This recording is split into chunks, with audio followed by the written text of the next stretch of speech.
Assalamualaikum warahmatullahi wabarakatuh. Bismillahirrahmanirrahim. Tabarakalladzi nazzala al-furqana ala 'abdihi liyakuna lil 'alamina nadhira. Allahumma shalli wa sallim ala sayyidina Muhammad wa ala alihi wa sahbihi wa barik wa sallim asma'in. Amma ba'du. Ingkang kula hormati Kiai Haji Abdul Hanan wa ahli baiti, sedanten kanca-kanca santri peminat ilmu tafsir dan ilmu hadis ingkang kula hormati. Berbicara tentang ilmu tafsir, ada beberapa ulama yang menghindari kata tafsir karena makna tafsir itu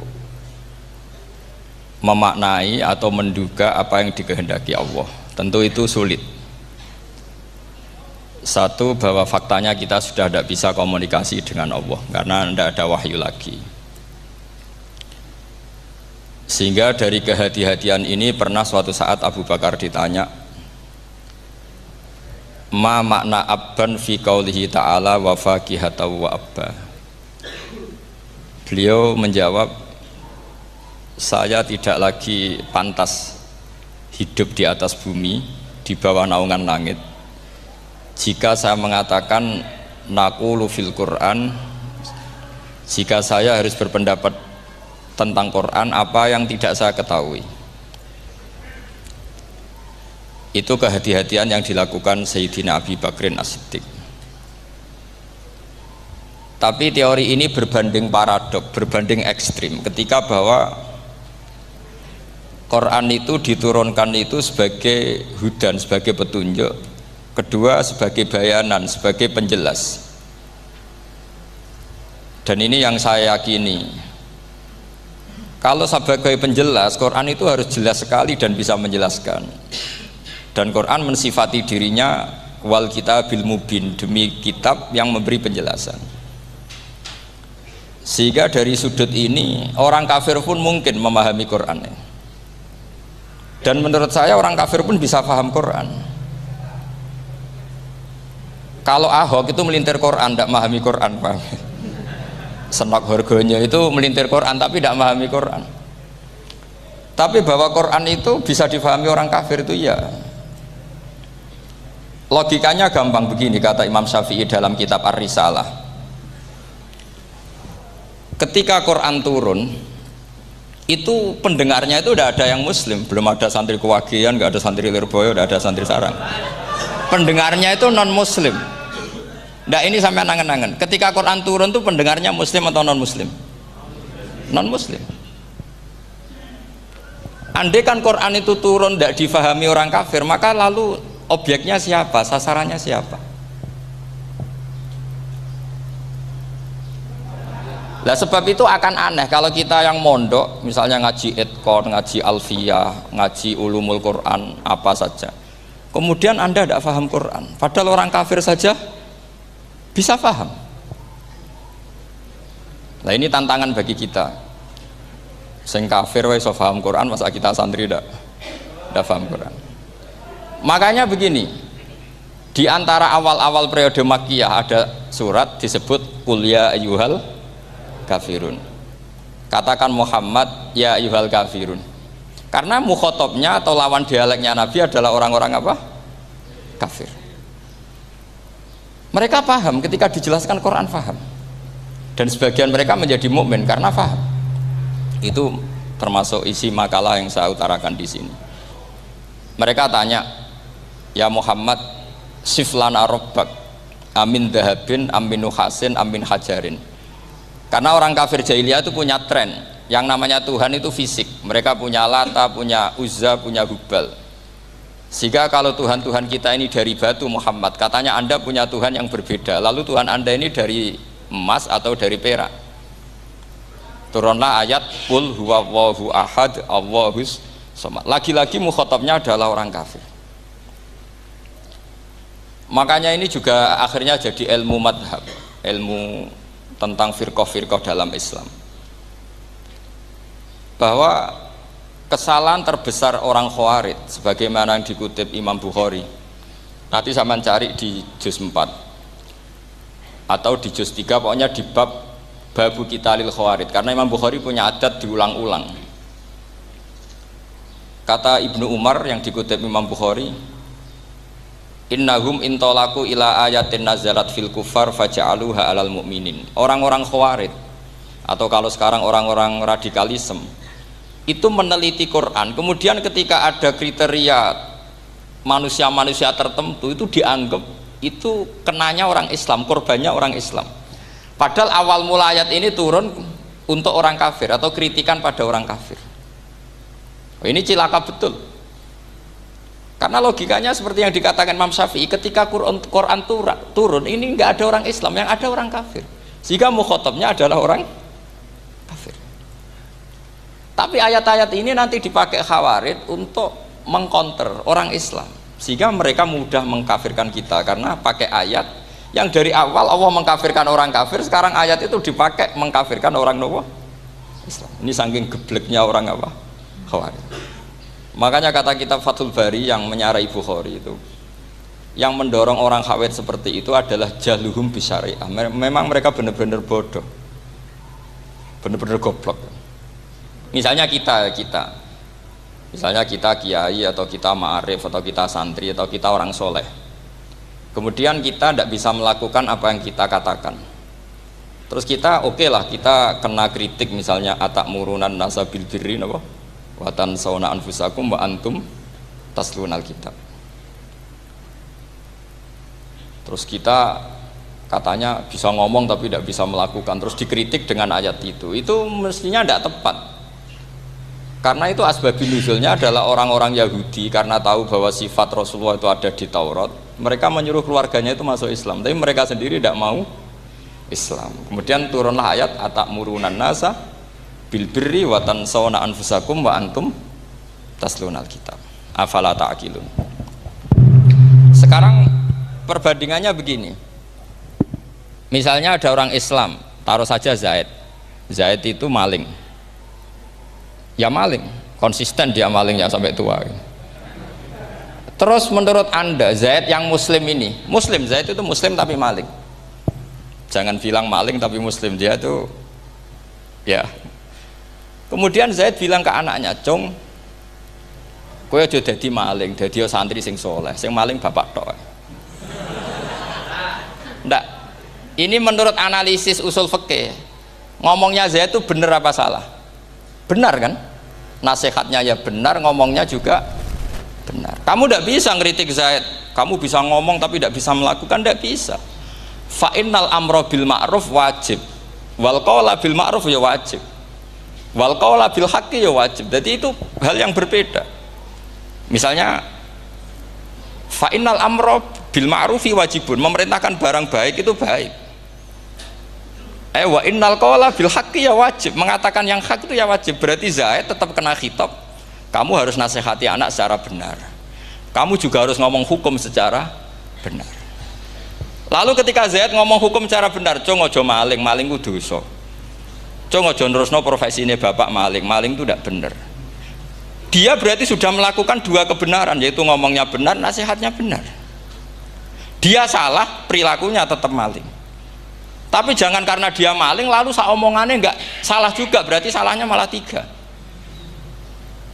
Makanya ini pentingnya ngaji sama ulama, sama ahli usul fikih.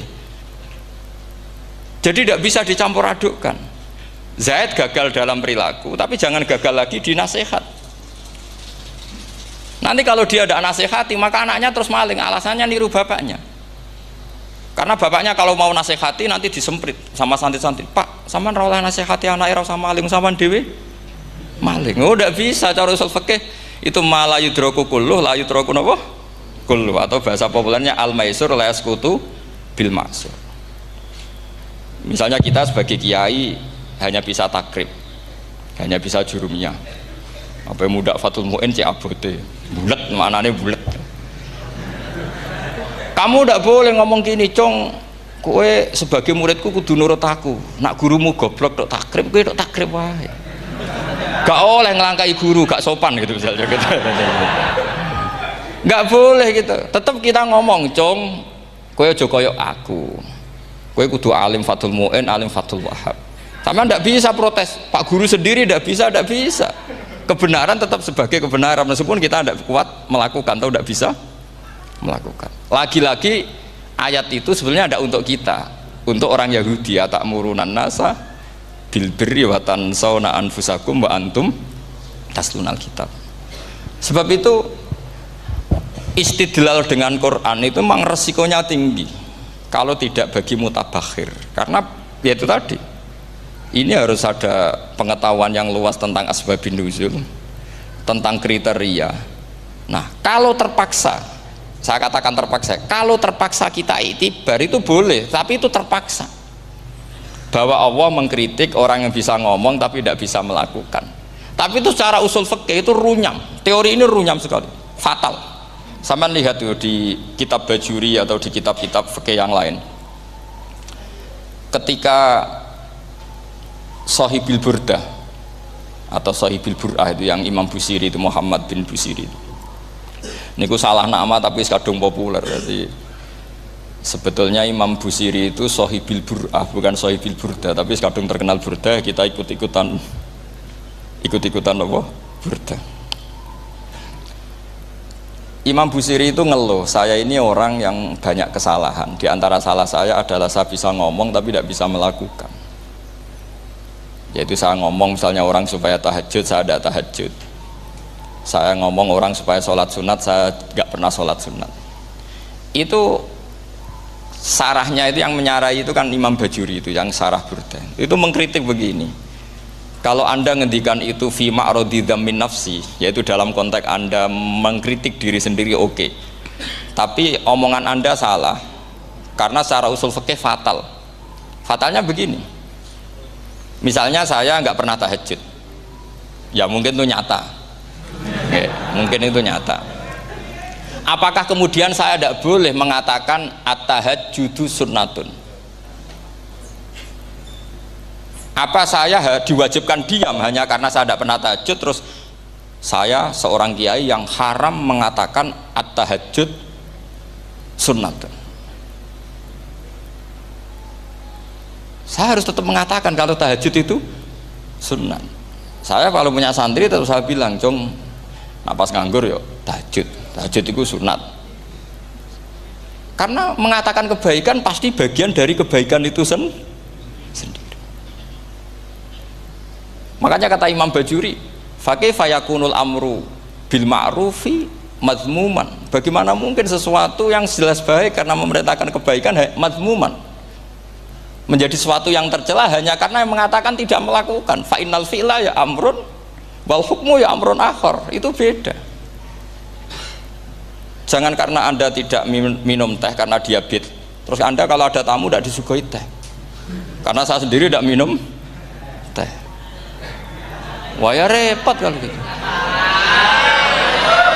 Nah itu lagi-lagi tadi orang Khawarij salah ketika mengartikan ayat yang harusnya objek kritiknya itu orang kafir, kemudian karena Quran lama sekali dibaca orang Islam sampai orang itu lupa kalau Quran awalnya turun diantaranya adalah membenahi akidahnya orang kafir, sehingga korbannya orang Islam. Itu mirip seperti cerita kita ya, santri-santri itu kalau punya musuh itu baca Hizib Nasor.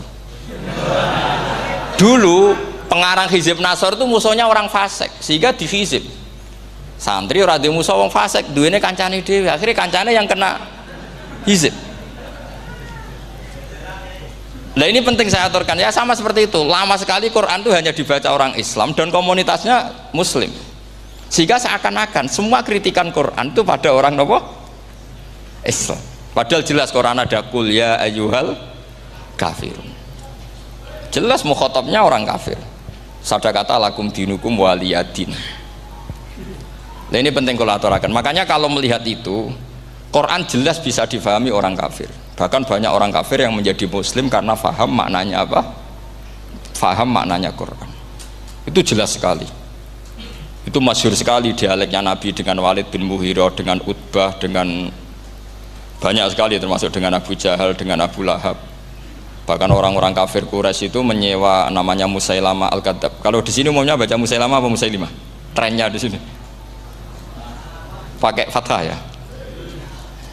Itu entah ya, nggak tahu saya yang masalah yang mana itu kan, karena memang kalau dalam ilmu riwayat itu sekali salah baca itu kasus betul, kayak Sa'id bin Musayyab atau Sa'id bin Musayyib itu ketika beliau sugeng itu kalau dipanggil Sa'id bin Musayyab itu marah besar, karena maknanya Sa'id al Musayyab itu yang ditawan. Makanya beliau bilang sayyabatni Irak wa anal Musayyib. Orang Irak mengatakan saya ini ditawan, sebenarnya saya yang menawan mereka. Tapi al masyhur itu dibaca Sa'id bin Musayyab, padahal dia tidak mau dipanggil Sa'id bin Musayyab, Sa'id bin Musayyib. Karena nama ini penting. Pentingnya begini, ini kata Rasulullah kalau sedang guyon, kata Nabi, mbok kamu itu sekali-kali mikir, kenapa saya ini diberi nama Allah Muhammad, katanya. Ini hadis sahih di Bukhari, ada di Kitabul Adab, banyak lah teks ini. Kenapa ya Rasulullah? Allah itu senang bingung wong kafir, kata Rasulullah. Karena Abu Jahal kalau manggil saya jadi bingung. Itu kalau orang Arab kan pasti tahu maknanya, Muhammad maknanya orang yang terpuji. Sehingga kalau Abu Lahab ngomong itu jadi paradok, hei orang yang terpuji, kamu bohong. Kan jadi aneh. Ya Muhammad kadzabta, hei Muhammad kamu bohong. Kalau diterjemahkan, hei orang terpuji, kamu bohong. Itu akhirnya sahabat tertawa-tawa. Karena cek pinter deh pangeran milih nama kamu ya Rasulullah, karena ini bingungkan musuh gitu. Makanya kalau kamu udah anak kiai, itu anak kamu namakan saja Agus, pasti satu pondok manggil Gus semua. Itu aman itu. Oh itu mbok yang nggak seneng tetap panggil Gus.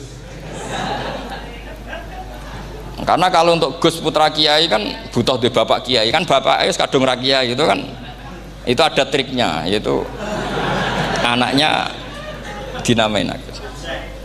Nah, itu Rasulullah itu sudah dipilih sedemikian rupa oleh Allah, perilakunya benar, ahwalnya benar, sak namanya juga benar.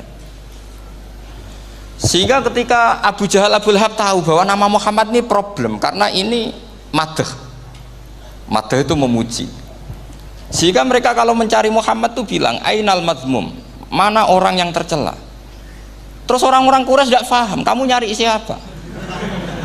Akhirnya mereka bilang, ana atlubu Muhammad, dan saya cari Muhammad. Akhirnya bilang Muhammad lagi.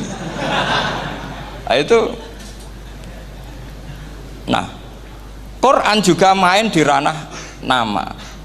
Sehingga Abu Jahal itu namanya kan Abul Hakam. Orang Islam dari awal memanggil Abu Jahal.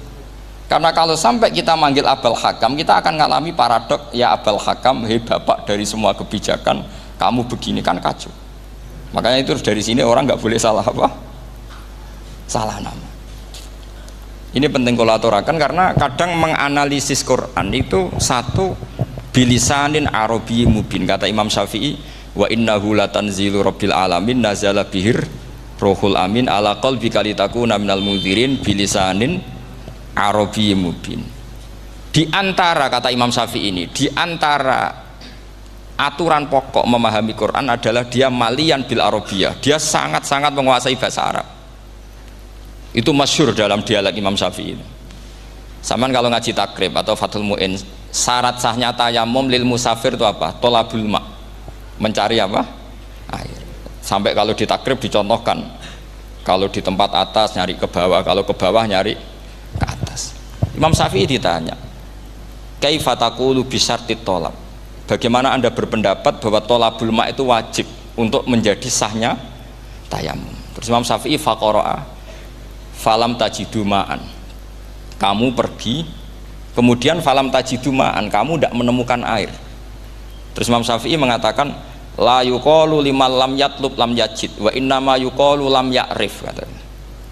Orang yang nggak pernah mencari itu tidak bisa dikatakan lam yajid, tidak menemukan. Kalau belum mencari namanya tidak tahu. Padahal Quran bilang kamu pergi kemudian kamu tidak menemukan air. Tidak menemukan itu berarti harus mencari dulu, baru dikatakan lam yajid, tidak menemukan. Kalau tidak pernah mencari namanya tidak tahu. Hanya gitu tok itu jadi ilmu bahwa tolabul ma itu wajib, karena Allah mengatakan falam tajidu ma la yuqalu liman lam yatlub lam yajid wa innama yuqalu lam ya'rif. Orang dikatakan tidak menemukan berarti setelah mencari kemudian kesimpulannya tidak menemukan. Kalau belum mencari namanya apa? Tidak tahu. Nah, dari sini Imam Syafi'i istidlal wajib tolabul. Ini namanya malian bil arabiyah. Dia menguasai bahasa Arab. Begitu juga ulama-ulama sufi. Itu ada cerita Aba Yazid Al-Bustami, itu ada muridnya baca ayat wasiqal ladzina taqaw rabbahum ilal jannati zumara. Orang-orang takwa itu digiring menuju surga. Itu dia nangis. Muridnya kaget. Ini guru saya tidak benar, ini ada cerita surga tapi dia malah nangis karena ayatnya itu digiring. Terus kata Abu Yazid, mereka itu di mana saja? Masa ke surga aja butuh digiring? Ke surga itu kan nikmat, ngapain butuh digiring? Saya tidak mau, kata dia. Abu Yazid itu gak mau digiring ke surga, itu gak mau. Muridnya kan tambah kaget, memangnya mau neraka kan, itu pikirannya itu. Ternyata beliau jawabnya sederhana, saya pas itu sudah dekat sama Allah sehingga tidak perlu digiring. Kemudian saya sudah panitia kiamat pas itu, jadi gak perlu digiring. Nah ini nanti penting jadi satu aturan ilmu ulumul Quran. Saya di rumah itu istiqomah ngajar Qawaidul Asasiyahnya Said Muhammad yang dulu ditulis abahnya Zubdatul Itqon oleh Said Alawi. Kemudian Zubdatul Itqon itu tentu dari kitab Itqon. Terus Said Alawi dulu ngarang kitab Faidul Khobir, sarahnya Faidul Khobir sama Sayyid Muhsin Al-Musawab, dulu dari Padang tapi hidupnya di Mekah. Saya dulu talaki sama Mbah Mun. Itu ternyata ada ayatnya, innal muttaqina fi jannati wa nahar fi maq'adi sidqin 'inda malikim muqtadir. Sekarang sampean saya tanya, menurut Anda semua orang kena hisab enggak? Enggak, sampean jawab saja. Menurut Anda ketika di mahsyar semua orang kena hisab apa enggak? Pasti kita menjawab iya. Tapi kata Said Muhammad, itu keliru. Enggak kebayang orang seperti Nabi kena hisab. Pasti yang kena hisab itu orang-orang yang enggak jelas. Nah, misalnya Nabi jelas baiknya, harusnya ya langsung nggak kena hisab. Karena tidak mungkin seorang saksi kok diaudit, tidak mungkin. Lo saksi itu di pengadilan kan nggak tersangka, nggak terdakwa, dia tidak boleh diintervensi oleh hakim. Nah, Rasulullah ketika kiamat, ketika fil mahsyar, fi faslil qada itu jelas, fa kaifa idza ji'na min kulli ummatin bisyahidi wa ji'na bika ala haula'i syahida. Rasulullah sudah dekat Allah, pas mahsyar itu ada Allah, ada Rasulullah, ada Jibril. Kemudian Nabi itu mengidentifikasi, ditanya sama Allah, bener mat ini umatmu? Ya, niki umatmu ya. Kalau yang nggak jelas ya Nabi lama jawabnya. Makanya kamu jangan jadi orang nggak jelas. Nah, itu kalau sekali nggak jelas itu Nabi lama sekali jawab. Nah, artinya begini, yang kena hisab itu meskipun kata Said Muhammad, meskipun Dhahirul Quran itu menetapkan asbata umumal hisab, tapi zahirnya Quran yang sama juga menafikan hisab. Itu karena nggak mungkin, nggak kebayang kita malaikat berani menghisab afdalul khalqi. Sama bisa bayangkan malaikat mengaudit Rasulullah SAW, ahabbal khalqi ilallah, kepen cilaka mencit ya. Wong jajar Allah kabeh dinten audit sudah indah. Fa kaifa idza ji'na min kulli ummatin bisyahidi wa ji'na bika ala haula'i syahida. Lalu mungkar nakir juga sama. Sampean bisa bayangkan mungkar nakir tanya Nabi Muhammad. Tesnya susah. Karena kalau Rasulullah terus ditanya, "Waman nabiyuka?" Wah, itu kan bisa kiamat itu.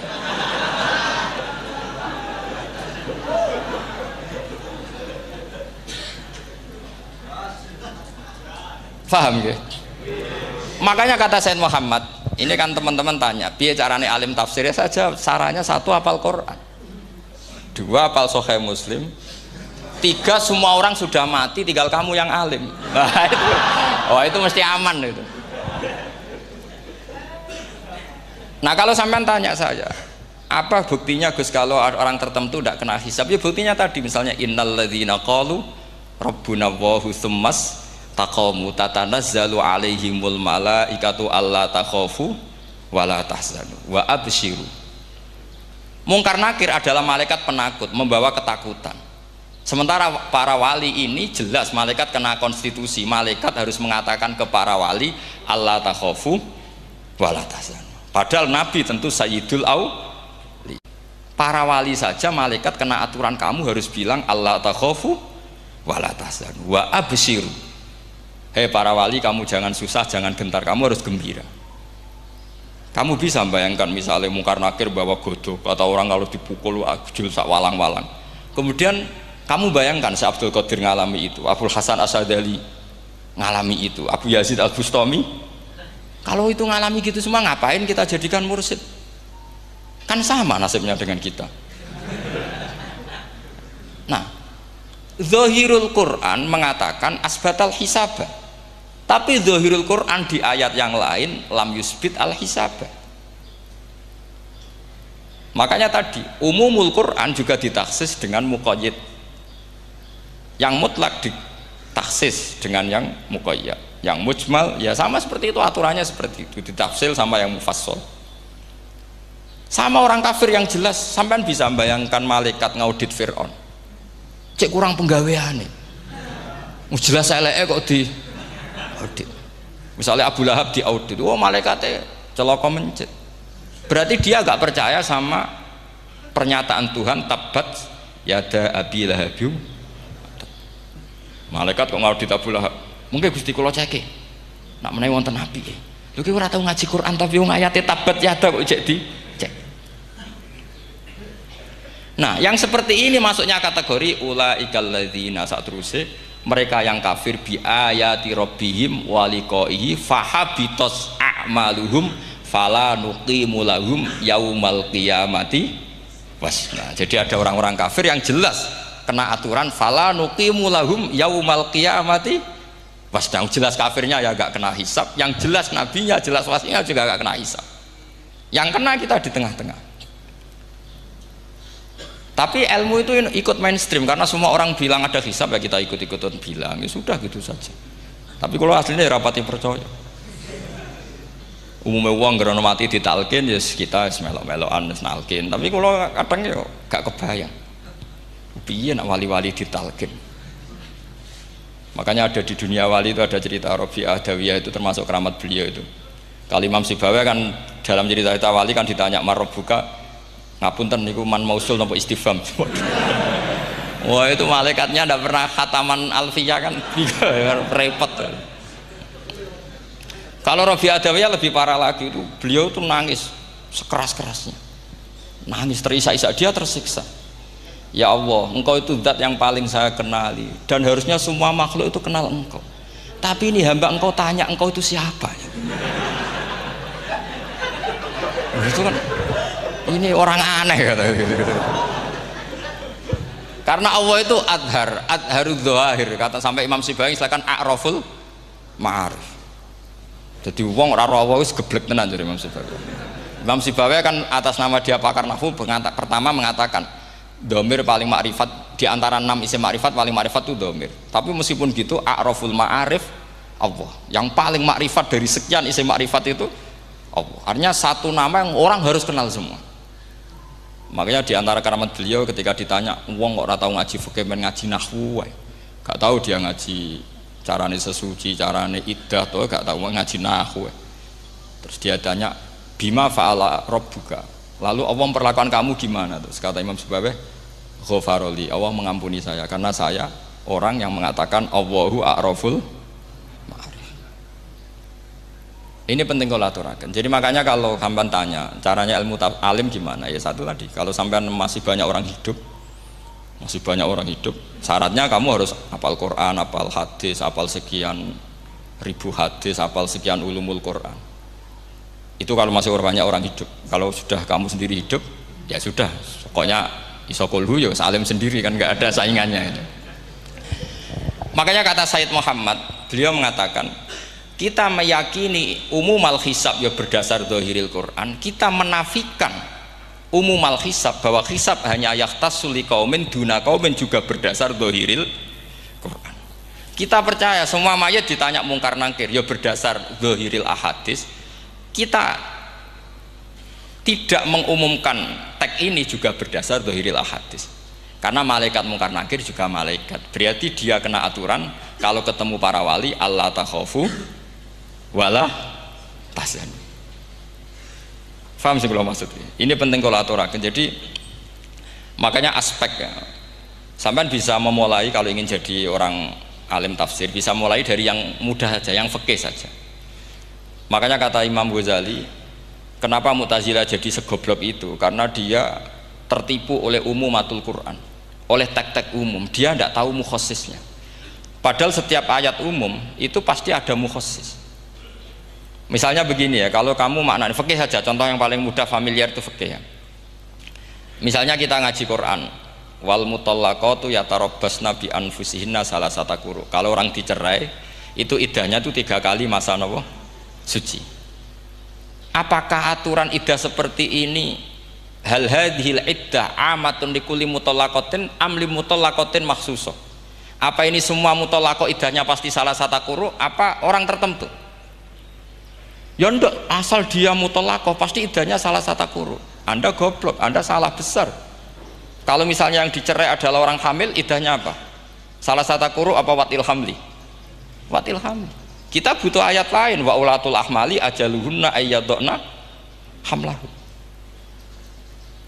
Sama seperti kita ngaji walladzina tawaffawna minkum wa yadharuna azwajan yatarabbasna bi anfusina arba'ata asyhurib wa asyra. Asal wanita ditinggal mati suaminya, maka iddahnya 4 bulan 10. Apa semuanya demikian? Enggak. Misalnya orang hamil iddahnya biwatil hamil. Artinya kalau Anda tertipu umumatil Quran, berarti Anda sama dengan menghukumi orang ditolak semua iddahnya salasata quru. Sama misalnya orang sekarang dalil-dalil wa may yatawallahum minkum fa innahu minhum. Kalau berkawan orang kafir, maka dia menjadi kafir. Itu kan fatal. Semua nabi ya berkawan orang kafir karena dakwahnya memang sama orang kafir. Lo coba andai kan sampean hafal Quran itu sama teori itu tuh mungkin menyedihkan. Coba istilahnya Quran, wadhkur akho'at wa ila adin akhawum huda wa ila samuda akhawum. Terus semua umatnya yang kafir disebut akhawum. Akhaw itu artinya apa? Saudara. Mereka ya berkawan sama orang kafir. Makanya butuh analisis fikih untuk maknani wa may yatawallahu minkum fa innahu.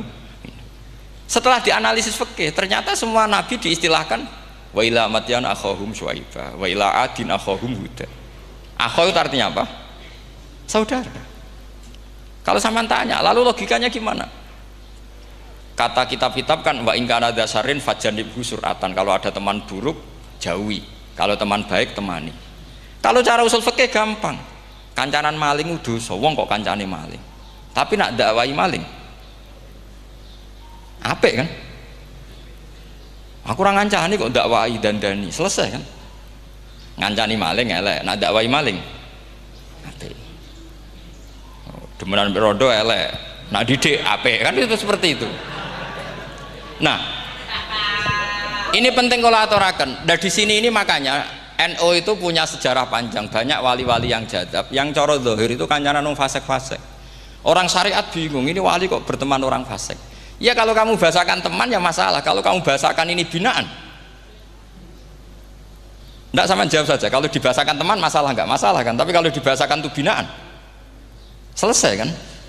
Sama, Nabi berkawan orang kafir itu tidak karena berkawan, itu binaan Nabi. Memang Nabi itu jadi Nabi, objeknya adalah mengislamkan orang kafir. Ya berlama-lama Nabi dialek dengan mereka, muasyarah sama mereka. Bahkan Nabi diharuskan bersikap baik sama mereka. Itu yang disebut fabima rahmatim minallahi lintalahum walau kunta fadzan ghalidhal qalbi lan faddu min hawl. Tapi sekarang itu orang sudah tidak pakai ilmu. Orang-orang radikalisme itu nggak pakai usul fikih. Pokoknya kalau ada ayat terjemahnya gini ya sudah itu jadi madhab. Akhirnya kecelakaan seperti ini. Pokoknya kalau ada ayat faqtulul musyrikina haitsu wajadtumuhum wa khudhuhum wahsuruhum wa'udu lahum kulla marsad. Sudah hafalnya ayat itu saja. Dia tidak mau ngapalkan misalnya qatilul ladzina yuqatilunakum. Ada ayat lagi wa akhrijuhum yamin haitsu akhrajukum. Sehingga ulama kita membagi kafir itu ada harbi, kita musuhi, ada zimmi, ada muahad, ada musta'man. Itu ulama karena tahu tidak semua orang kafir itu harbi, tidak semuanya zimmi, tidak semuanya muahad, tidak semuanya musta'man. Kalau harbi oke, kita perang, kalau zimmi ya kita bina, kalau muahad ya sesuai perjanjian kita, kompensasinya apa, MOU-nya kayak apa. Tapi apalnya mereka ayat satu tema. Nah celakanya kita yang ngaji di pondok-pondok yang katanya spesialis ingin alim tafsir, apalnya ya satu ayat juga.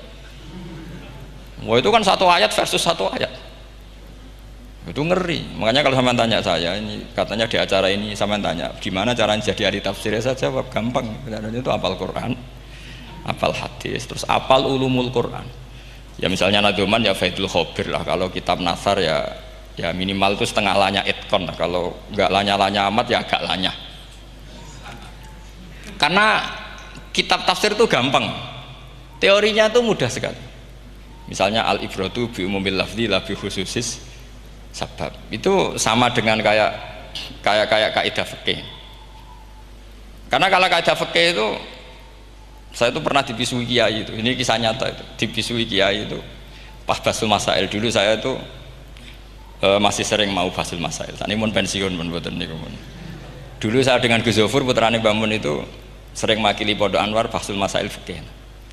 Tapi tidak tahu ceritanya Gus Zofur jadi dokter tafsir, saya juga kok ya tahu-tahu menekuni tafsir. Lama-lama orang itu lupa status saya yang fakih ya. Makanya saya itu ya kadang eman gitu, karena ini status penting juga. Tapi status fikih itu kadang memang menyesatkan.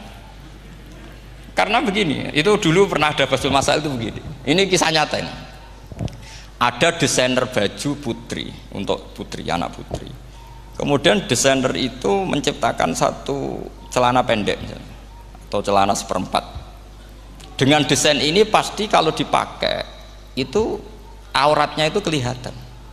Bagaimana hukumnya desainer ini? Apa termasuk mimman sarro'a as-sayyi'ata? Karena terjadi kasfil aurat. Apa enggak? Rata-rata kalau kiai yang khusuk-khusuk, yang sepuh-sepuh, desainer itu dosa. Gara-gara tren pakaian ini wong wedok buka aurat. Tapi kiai-kiai alim yang muda-muda, entah saking belingnya, entah saking pinternya, tidak tahu.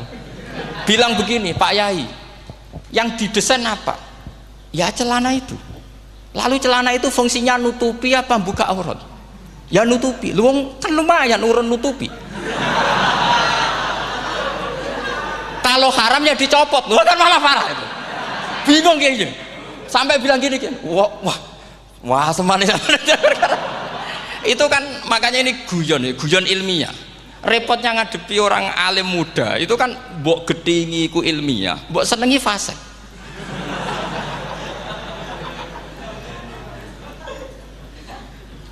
Ketika kiai yang khusyuk tadi tak tanya, kalau desainer katok seperapat, paham gitu? Kau coba yang celana dalam terlalu vulgar itu, paham gitu? Nggak, rok saja lah, rok mini misalnya, rok selutut. Sampean jangan ngeres ya, yang rok selutut misalnya. Rok selutut itu desainernya kena hukum haram enggak? Sampean jawab saja. Oh haram dari kiai sepuh, karena dengan desain itu misalnya lututnya kelihatan. Tapi pertanyaannya kiai muda saya masih ingat betul, saya tanya. Lalu fungsi pakaian itu apa Pak Yai? Fungsi itu kan tetap nutupi sebagian aurat. Kalau Anda haramkan, barang haram itu harus dihilangkan. Nah, itu. Sampai kiai itu setelah acara itu manggil saya. Gus, kalau ngakoni jenengan alim tapi podo repoti. Pada repoti nak dalam itu kan terus itu ada perumusan di redaksi keputusan yang dijual itu, yang masail fikihnya kan terus diputuskan, dibukukan. Kalau redaksinya halal Gus, nanti orang pakai rok semua. Dan saya balik bantah, kalau redaksinya haram orang nggak pakai rok.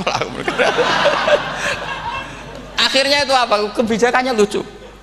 Buak we Gus, pertanyaan itu buak sak jawabannya oke. Jadi kita debat tidak jadi. Ini cerita ilmiah. Makanya sama tidak wajib anut saya ini terlalu ilmiah, jadi tidak baik untuk kehidupan kesalian, kurang baik. Jadi ini, tapi ini ilmu, tetap kaidahnya fikih ma la yudraku kullu la yutraku kullu. Jangan kalau tidak bisa nutupi aurat semua, lalu jangan sama sekali. Lho nggih kan kaidahnya kan gitu, ma la yutraku kullu la yutraku kullu. Misalnya Anda punya tetangga nggak mau pakai jilbab, nggak mau pakai pakaian muslimah, kamu tidak boleh bilang munisan raklambinan, tidak bisa. Ma la yutraku kullu la ma la yutraku kullu la yutraku napa kullu. Makanya ini kita harus hati-hati. Nah bayangkan sekarang orang neliti Quran itu yutraku kullu. Mestinya kalau Anda meneliti radikalisme, ayat yang terkait radikalisme diteliti semua.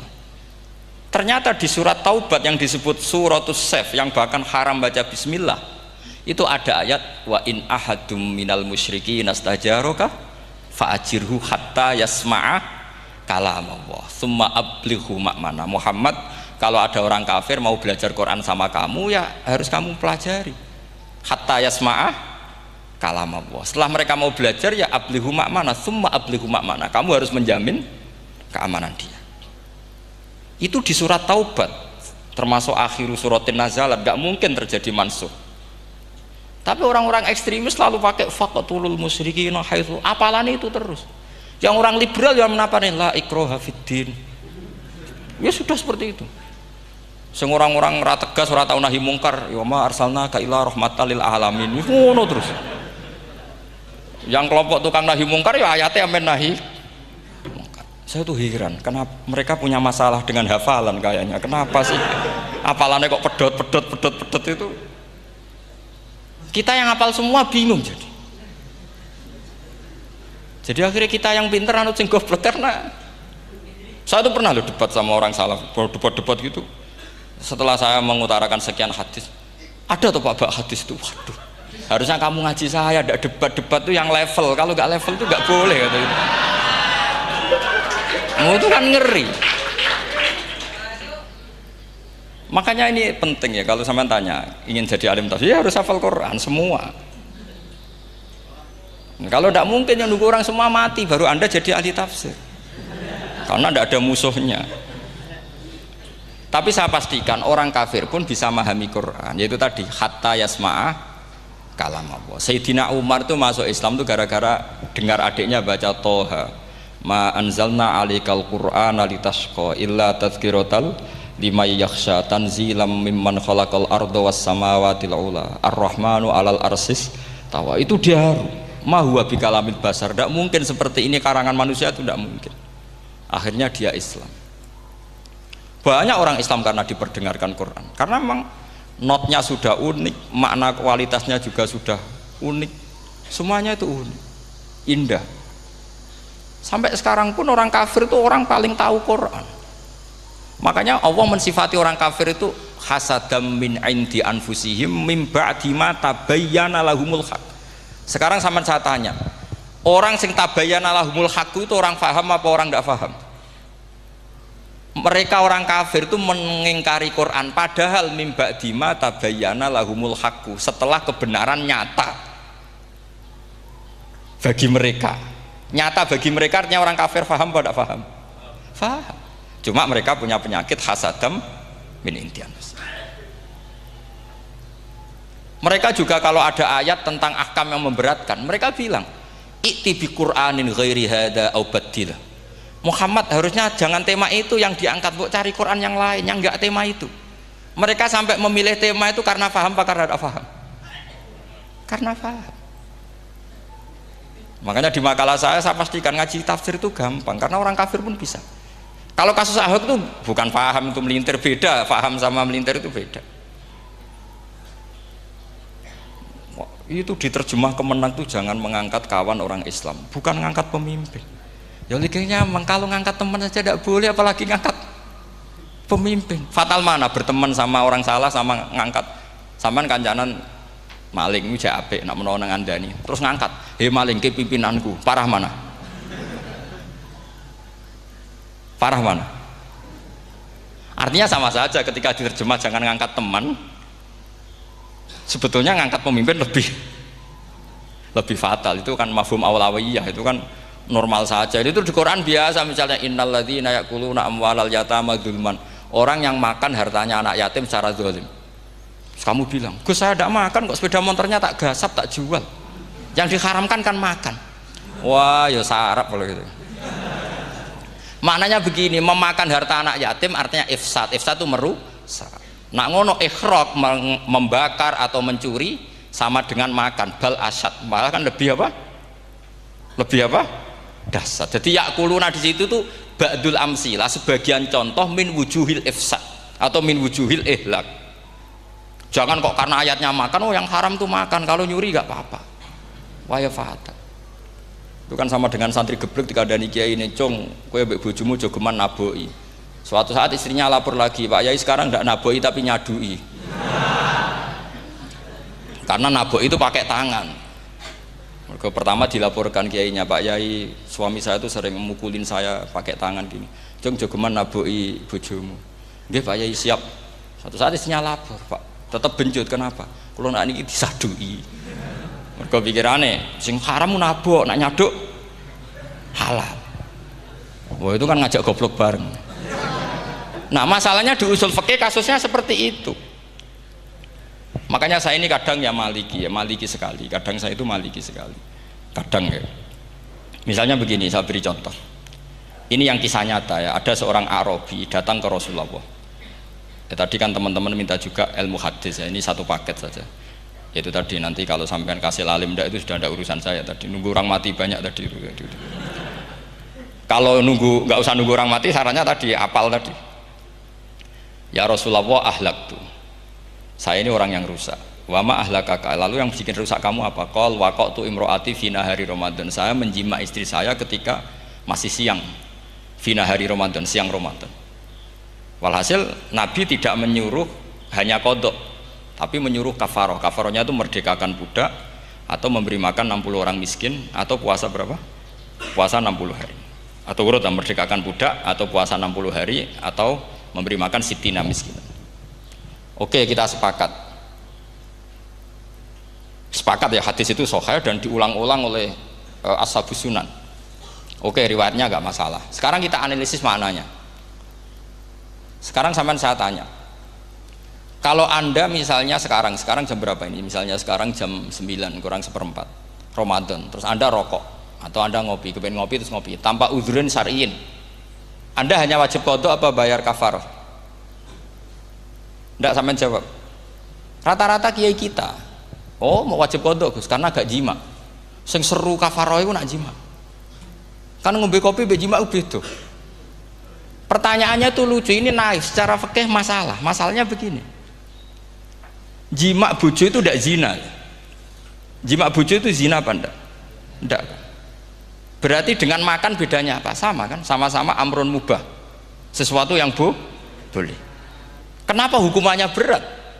Makanya kata Imam Malik, enggak itu nilainya. Nilainya adalah hadku hurmati Ramadan bi ghairi udhrin syar'iyyin. Makanya kata Imam Malik, siapapun yang makan fina hari Ramadan, iftar apapun fina hari Ramadan bi ghairi udhrin syar'iyyin, maka hukumnya sama dengan jima fina hari Ramadan. Karena sama-sama ihlak ifsad hurmata Ramadan bi ghairi udhrin syar'iyyin.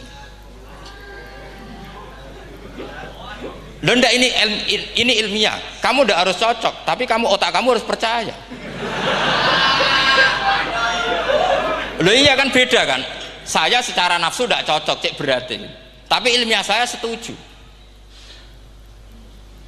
Kalau kiai kandani itu kan pasti pakai badul amsilah, kan nggak mungkin semua contoh disebut.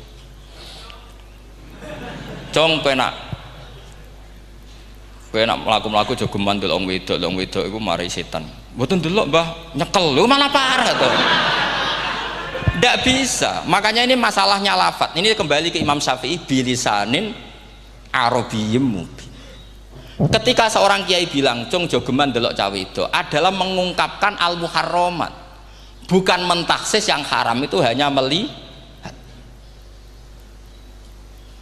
Saya ulang lagi ya, ketika seorang kiai bilang cung jogeman delok wedok sing haram, itu semangatnya adalah melawan keharaman, bukan mentaksis yang haram hanya delok. Itu di Quran normal semua, di semua lugat ya biasa. Itu kan sama seperti misalnya seorang bang ngasih uang cucunya, cung tak kayak duit 100.000, cung gue tuku es. Terus kowe muni ngono. Nak ragu tuku es haram iki kan ngongkone tuku es.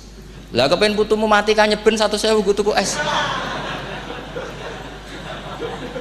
Ya mulai dulu istilahnya nak mbah ngekeki putu jong 100.000 nggo tuku es.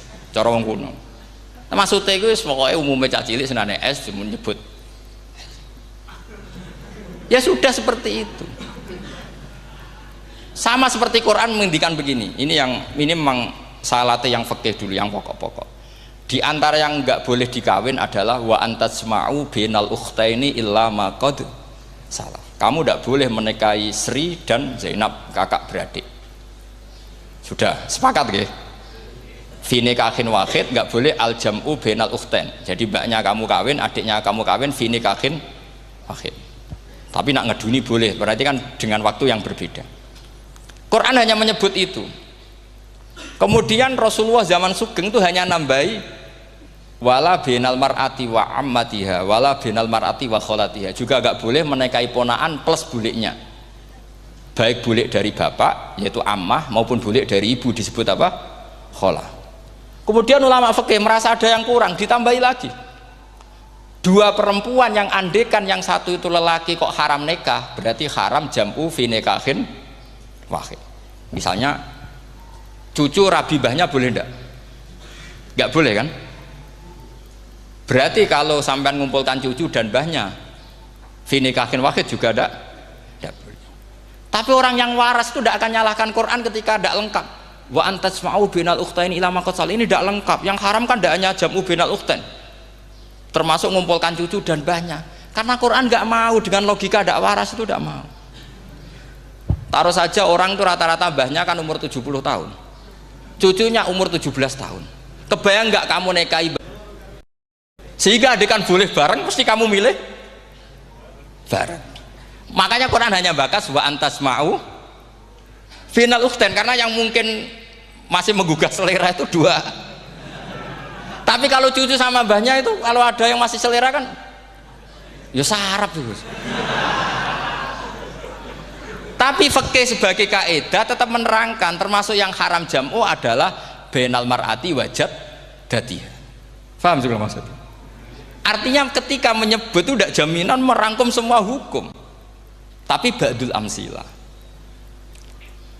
Fa'innal akila yaktafiya bi isyaratil ba'di, karena orang kalau punya akal diisyaroi sebagian sudah paham. Ini penting kalau aturakan. Jadi ini penting. Nah bayangkan sekarang banyak gerakan-gerakan ahli Quran katanya, tapi nggak memahami ilmu usul fikih. Qur'ane ra ono ya wis. Nang Quran ra ono cerita harame asu, nak ngono asu ya halal. Ora ono Qur'ane. Sing ra ono iku tekem ora Qur'ane, kok aneh-aneh.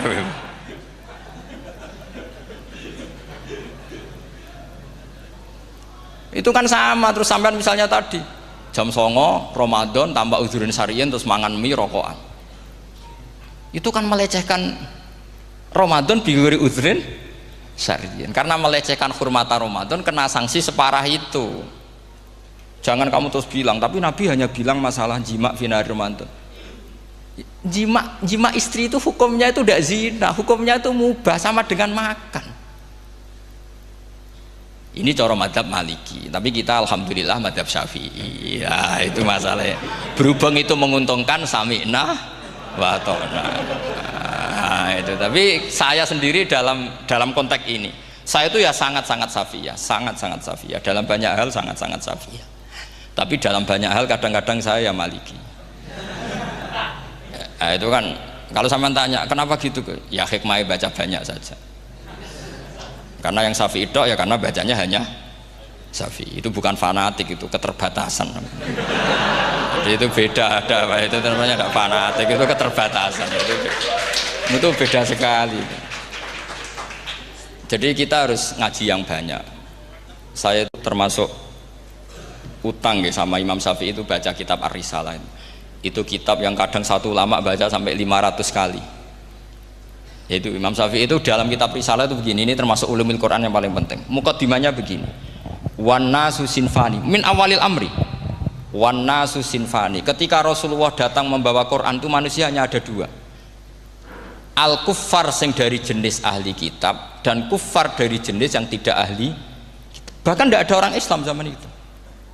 Pertama Nabi jadi Nabi itu adakah pendengar yang Muslim? Kan tidak ada, semuanya ahli kitab. Makanya susah kalau Quran kamu analisis korbannya orang Islam tuh, kata Ibnu Umar tuh lucu. Dulu tuh mukhotobnya tuh orang kafir, jelas kuliah ayyuhal kafir. Ya ayuhan nasu ubudu rabbakum alladzi khalaqakum. Jelas orang kafir. Karena orang Islam nggak mungkin dikhatabi ubudu rabbakum. Makanya Imam Suyuti kalau nafsir itu ngeper ubudu rabbakum wahiduhu. Tapi kalau mukhatabnya orang Islam dawimu alal ibadah atau dawimu alat tauhid. Karena dia tahu kalau mukhatabnya orang kafir ubudu ya masih wahidu. Kalau sudah Islam kok dikhitabi ubudu mudawamah alal ibadah. Itu saking alimnya Imam Suyuti. Ini saya teruskan. Kalau mukhatabnya itu orang kafir ahli kitab, itu kemungkinannya ya dua cara mereaksi Quran. Yaitu disebut lam yakunil ladzina kafaru min ahlil kitabi wal musyrikina munfakina hatta ta'tiyahumul. Jadi lam yakunil ladzina kafaru, jelas kafaru itu umum.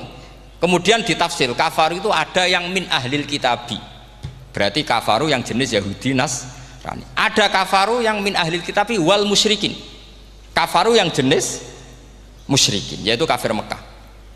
Karena cara kaidah nahwu al atfu yaqtadi taghayyur, kalau ada ataf pasti konteksnya beda. Jaa Zaidun wa Amrun, berarti Zaid ada Amar, Amar ya tidak Bakar, karena Jaa Zaidun wa Amrun wa Bakrun, pasti orang ini berbeda. Tidak boleh orang yang sama kamu pakai ataf. Ini sudah clear ya ini ya. Kemudian cara pandang mereka ya beda. Ketika Rasulullah mengajak tauhid, itu ahli kitab tidak masalah. Memang harusnya Tuhan itu satu, tidak masalah bagi ahli kitab. Problem bagi ahli kitab adalah Muhammad itu nabi.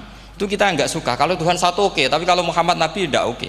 Kita bisa jadi nabi, kata mereka, karena mereka merasa nasabnya sampai Ibrahim. Sementara zaman itu mereka sanksi Muhammad itu nasabnya konti, gak jelas. Ini penting kalau aturakan. Sehingga dalam konteks ini Allah menjawab ahli kitab dulu. Ini itu disebut Muhammad itu nasabnya jelas. Ini itu fihi ayatum bayinatum maqamu Ibrahim. Ini saya dengarin. Ibrahim itu jelas pernah ke Mekah. Bukti Ibrahim pernah ke Mekah adalah jejak kaki Ibrahim di makam apa? Makam mereka, artinya buatan kuburan, buatan jejak kaki Ibrahim ketika bangun Ka'bah. Fihi ayatum bayinatum maqamu Ibrahim. Pun. Kalau Ibrahim pernah di Mekah, artinya beliau pernah nikah di Mekah. Paling tidak punya dzurriyyah di Mekah. Jadi Ismail dibawa ke Mekah.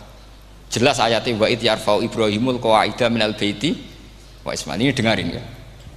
Sebab itu saking alimnya berjanji itu beliau tahu betul masalah utama Rasulullah Muhammad adalah disangsikan nasabnya. Sebab itu kitab berjanji pertama cerita setelah dia alhamdulillah macam-macam awalu ma'anab tadi saat terus dia bilang wa ba'du fa'akul huwa Muhammad bin Abdillah bin Abdil Muttalib. Saat terus ya wa ba'du wa Muhammad bin Abdillah bin Abdil Muttalib wasmu syaibatul hamdi humidat khisaluhus saniyah. Saat terus Ibnu Qusayn, saat terus summiya bi Qusayn litaqasi fi biladi qudu'atal qasiyah. Karena dia tahu yang masalah bagi Rasulullah itu adalah masalah nasab bagi mereka loh, bagi mereka yang kafir. Terus beliau ngendikan ditutup wa adnanu bila raibin indadawil ulumin nasabiyah ila dhabihi Ismaila nisbatuhu wa mun. Jelas saya Adnan itu pasti puter cucu-cucunya Nabi Ismail. Karena orang Yahudi yang disoal Muhammad itu, kamu itu siapa kok tahu-tahu Nabi? Kamu orang Arab itu tidak pernah ada Nabi. Yang Nabi itu normalnya orang Israel, yaitu turunan Yahudi, karena Yahuda bin Yakub bin Ishak bin Ibrahim. Akhirnya Allah membuktikan fihi ayatum bayinatum maqami. Bukti kalau Ibrahim pernah di Mekah adalah jejak kakinya di Mekah, itu dekat Ka'bah. Ini jawaban Allah yang tentang ahli kitab, karena sudah jelimet. Ada ilmu ansab, ada ilmu nasab, ada polemik kitab samawi. Kalau kafir Mekah ini goblok-goblok.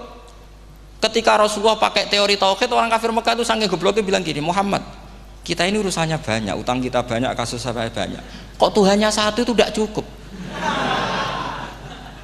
Yaitu mereka mengatakan aja'alal alihata ilahau wahida inna hadza la syai'un ujab. Bagaimana Tuhan hanya satu? Urusan kita banyak, masalah kita banyak. Tuhan nggak boleh satu, harus banyak. Sejumlah urusan kita. Ada Tuhan BPKB, Tuhan macam-macam lah. Ada Tuhan kredit, Tuhan kas macam-macam lah kan.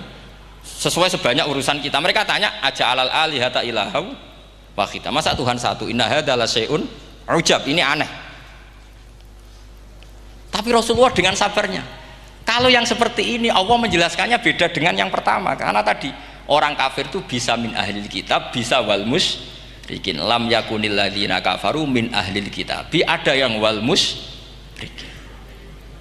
Semuanya ini tidak pernah munfakina hatta ta'tiyahumul bayyinah. Mereka tidak pernah tercerabut dari pikiran mereka, dari mainstream mereka, sampai ada bayyinah. Bayyinah itu kejelasan kebenaran atau benar yang begitu jelas. Itu siapa? Rasulun minallah yatslu suhufam mutahhar. Akhirnya Nabi sabar. Saking sabarnya Nabi itu ngomong gini, ya di khalayak umum, mukhatamnya ya kafir semua. Hei saudara-saudara kami suku Quraisy, kita ini sebangsa. Nabi tanya, Muhammad, ajaran kami itu benar karena kamu itu orang yang kita percaya, tapi kali ini Anda aneh karena ngajak satu Tuhan. Itu tidak mungkin, urusan kita banyak, satu Tuhan enggak mungkin, Tuhan harus banyak. Kita punya 3 aja kurang banyak kan, hanya punya Lata, Uzza, Hubal. Rasulullah dengan sabarnya ngendikan gini, hei kaumku, kalau kamu jadi pembantu, jadi buruh, senang mana punya majikan banyak sama majikan satu. Kalau majikannya banyak, itu perintahnya beda-beda, seleranya beda. Semua harus kamu lakoni, semua harus kamu taklui karena kamu harus nurut. Wah ya repot mat kalau di majikan banyak, ngerepoti mesti. Rasulullah tinggal nimpali, Tuhan kamu itu majikan kamu, kalau Tuhannya banyak, perintahnya ya banyak, seleranya beda-beda. Kamu bingung nggak? Wah ya bingung, ya sudahlah mat satu aja. Akhirnya mereka masuk Islam. Nah itu disebut Nabi itu fatona, punya kecerdasan artikulatif. Kalau menjelaskan itu masuk akal. Nah itu disebut dorobawahu matalar rojulan fihi syuraka'u mutasyakisuna wa rojulan salamal lirojul hal yastawiyani masalah alhamdulillah. Nah ini penting. Allah membuat satu perumpamaan bagaimana ada satu pembantu yang punya majikan banyak, yang berbeda-beda seleranya, berbeda-beda perintahnya, dengan kalau hanya satu majikan. Apakah sama? Mereka jawab tidak sama, enak punya satu majikan. Begitulah Tuhan kamu, harusnya satu. Jadi artinya gini, kalau kamu ngaji ulumul Quran, kamu harus tahu ini khitab ke kafir. Kafir yang mana? Ahli kitab atau kafir yang musyrik. Nah sekarang tidak tahu lagi, pokoknya kafir. Makanya kalau orang berdebat mereka itu tidak goblok meneh. Waduh. Makanya sama tidak usah ketularan goblok, sing pun sing wis goblok ora usah ditambahi mun kathah dan ini pun niku. Ya karena kita ngaji jelas Qur'annya kan lam yakunil ladzina kafaru, itu masih ada min lil bayaniyah atau min li bayanil jinsi. Kafaru itu sapa? Siji min ahlil kitab, 2 kafaru sing wal musyrikin. Dua-duanya tidak pernah munfakina hatta ta'tiyahumul bayyinah. Mereka tidak akan tercerabut dari pikirannya sehingga ada bayyinah. Bayyinah itu siapa? Rasulun minallah yatslu sufam. Nah, ketika Nabi menjelaskan asal usul nasabnya bahwa Sayyid Adnan itu ila Ismail jelas putra Nabi Ibrahim, mereka terus baru iman karena ada fihi ayatum bayyinatum maqamun apa Ibrahim. Ya jadi saya kira demikian. Nanti kan akhirnya jam pinten teman.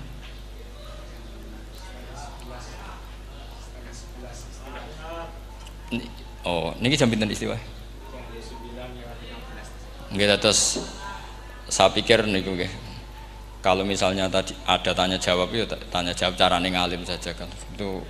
Itu lebih realistis.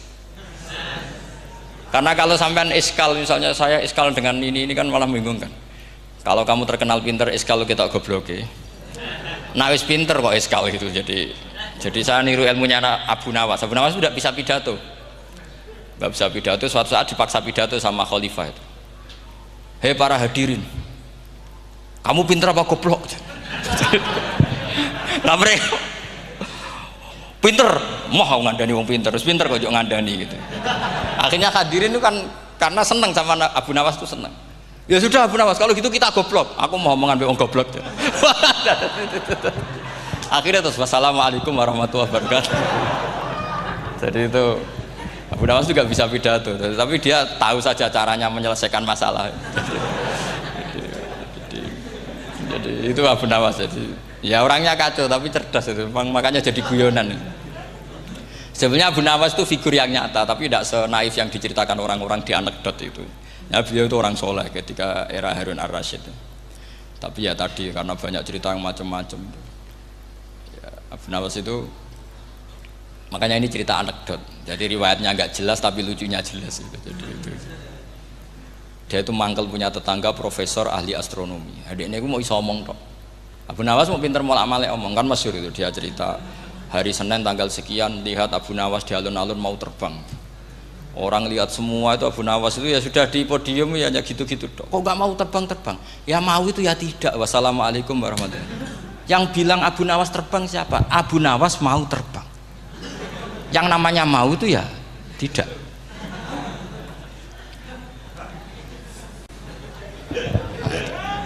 Pernah dia itu lomba sama Harun ar-Rasyid. Siapa paling banyak pengunjung rumahnya di alun-alun. Harun Rasyid bikin khemah, dia bikin khemah. Tentu cerita ini bohong, yakini ini bohong. Makanya ini bohong tenang. Makanya ini anekdot, hanya guyonan. Harun Rasyid karena dia raja itu ada apel, ada makanan macam-macam.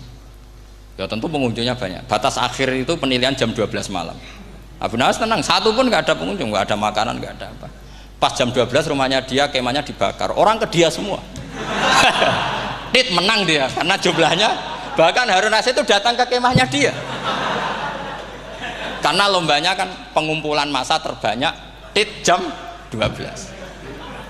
Harun Rasyid pikirannya santri ya sugoi jajan mesti teko, pikirannya gitu. Abu Nawas pikirannya beda, jeneng ana kebakaran pasti datang. Wis dihitung biaya khemah sama hadiahnya banyak hadiahnya. Yang ahli falak ini punya ilmu yang rasional, yang pinter sekali. Dia ilmuwan bahwa bumi itu bulat-bulat. Nah, saya lagi tren meyakini bumi flat nih, yo kacau nih. Mau gara-gara penjelasan sing sepihak. Nih wong nganggur. Lah wong ilmuwan kok sentimennya perkara wedi duit. Enggak boleh ilmuwan menyebut sentimen apa? Uang. Akhir bumi itu bulat-bulat. Jadi kalau Anda jalan ke timur terus nanti ke titik yang sama. Abu Nawas paham karena dia memang enggak ahli sains gitu. Suatu saat si profesor ini kemalingan, malingnya melayu ngetan. Terus minta tolong sama Abu Nawas kejarlah maling itu. Kemana? Ke timur. Dia ngejar ke barat. Ditanya sama profesor. Saya udah bilang larinya maling itu ke timur, kalau kejar ke barat nanti ketemu di titik yang sama. Akhirnya profesor yang ngerti, oh ngenyek tuh, kira itu. Jadi, nah khawatir saya nanti kalau santri-santri tidak pinter ilmu, terus pilihannya ilmu kayak Abu Nawas, jalan pintas tadi. Karena belajar falak jelimet, belajar faraid apa? Jelimet ada aul, ada roh, terus semua ada masalah yang ruwet-ruwet terus. Akhirnya mau olah bicara. Ini musibah inna lillahi wa inna ilaihi raji'un. Itu tidak boleh. Quran tidak mengajarkan itu. Quran tetap mengajarkan ilmu meskipun ada nilai seninya. Ya tadi nilai seni tadi misalnya Allah mencontohkan daraba wa masalah rajulan fihi syuraka. Terus kedua uniknya Quran itu begini. Setelah dipikir itu nyata-nyata lebih detail. Misalnya begini. Ketika Allah mencontohkan ba'udah itu nyamuk. Itu orang-orang kafir itu bilang gini, "Ya Muhammad, Tuhan Anda kehilangan stok ilmiah." Sehingga contoh itu enggak yang dahsyat tapi sekedar nyamuk. Wong nyamuk kok digawe contoh. Mbok ya contoh itu dinosaurus, tak jerapah, tak apalah yang keren itu. Mosok contoh apa? Nyamuk. Terus Allah menjelaskan innallaha la yastahi ayyadriban apa? Matsalam ma. Contoh apa saja? Apa saja itu ditafsiri ba'udatan fama faqaha. Entah itu nyamuk, fama faqaha atau yang di atasnya nyamuk. Maksudnya di atasnya itu filkillah atau fisighor atau yang di atas nyamuk yang lebih kecil ketimbang nyamuk. Sekarang saya contohkan kata Rasulullah, contoh yang kecil saja, nggak usah bikin nyawa, nggak usah, itu terlalu mustahil. Seorang pemahat patung, terus kamu pesen, "Pak, aku gaekno patung gajah," mesti muni sanggup. Tak muni, "Pak, gaekno patung gajah ukurannya ya semestinya gajah." Oke. Tapi Pak, aku gaekno patung nyamuk, ukurannya ya sak nyamuk. Kira-kira sanggup apa enggak? Artinya ketika Allah gawe nyamuk itu lebih sulit ketimbang gawe gajah apa lebih mudah? Lebih sulit. Karena nyamuk yang sudah kecil, dia punya alat kelamin terus seberapa juga. Alat kelaminnya juga tetap harus ada lubangnya, terus seberapa juga. Temen saya malah ada yang cangkem elek bilang gini, lalu ya punya kuman, kumannya seberapa? Nah ini pentingnya ngaji akal. Kamu jangan hanya bilang, wow dinosaurus, jerapah, seru nyamuk. Nah karena orang sudah ada itibar dengan nyamuk, didatangkanlah nyamuk banyak. Sebenarnya nyamuk banyak itu mergo mangkel, gak diperhatikan itu. Makanya terus. Lah ini saya tahadus bin Emat, istri saya itu sering protes. Istri saya kalau manggil saya Gus karena orang Jawa Timur. Itu sama-sama jagongan itu, saya itu tidak pati sering digigit nyamuk, ya digigit tidak sesering sampean, itu jelas. Terus saya tanya, Gus punya doa apa, kenapa tidak pati begitu digigit nyamuk? Saya bilang, karena saya sudah tahu hikmahnya nyamuk. Jadi harusnya dia sudah tidak nyerang saya, kata saya itu. Makanya ini ijazah, agak mandi salah sampean gitu.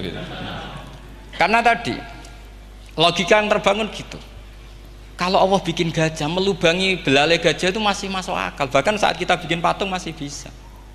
Tapi kata tadi nyamuk itu sudah kecil, harus punya usus, harus punya alat kelamin, harus punya telur. Telurnya juga detail lagi.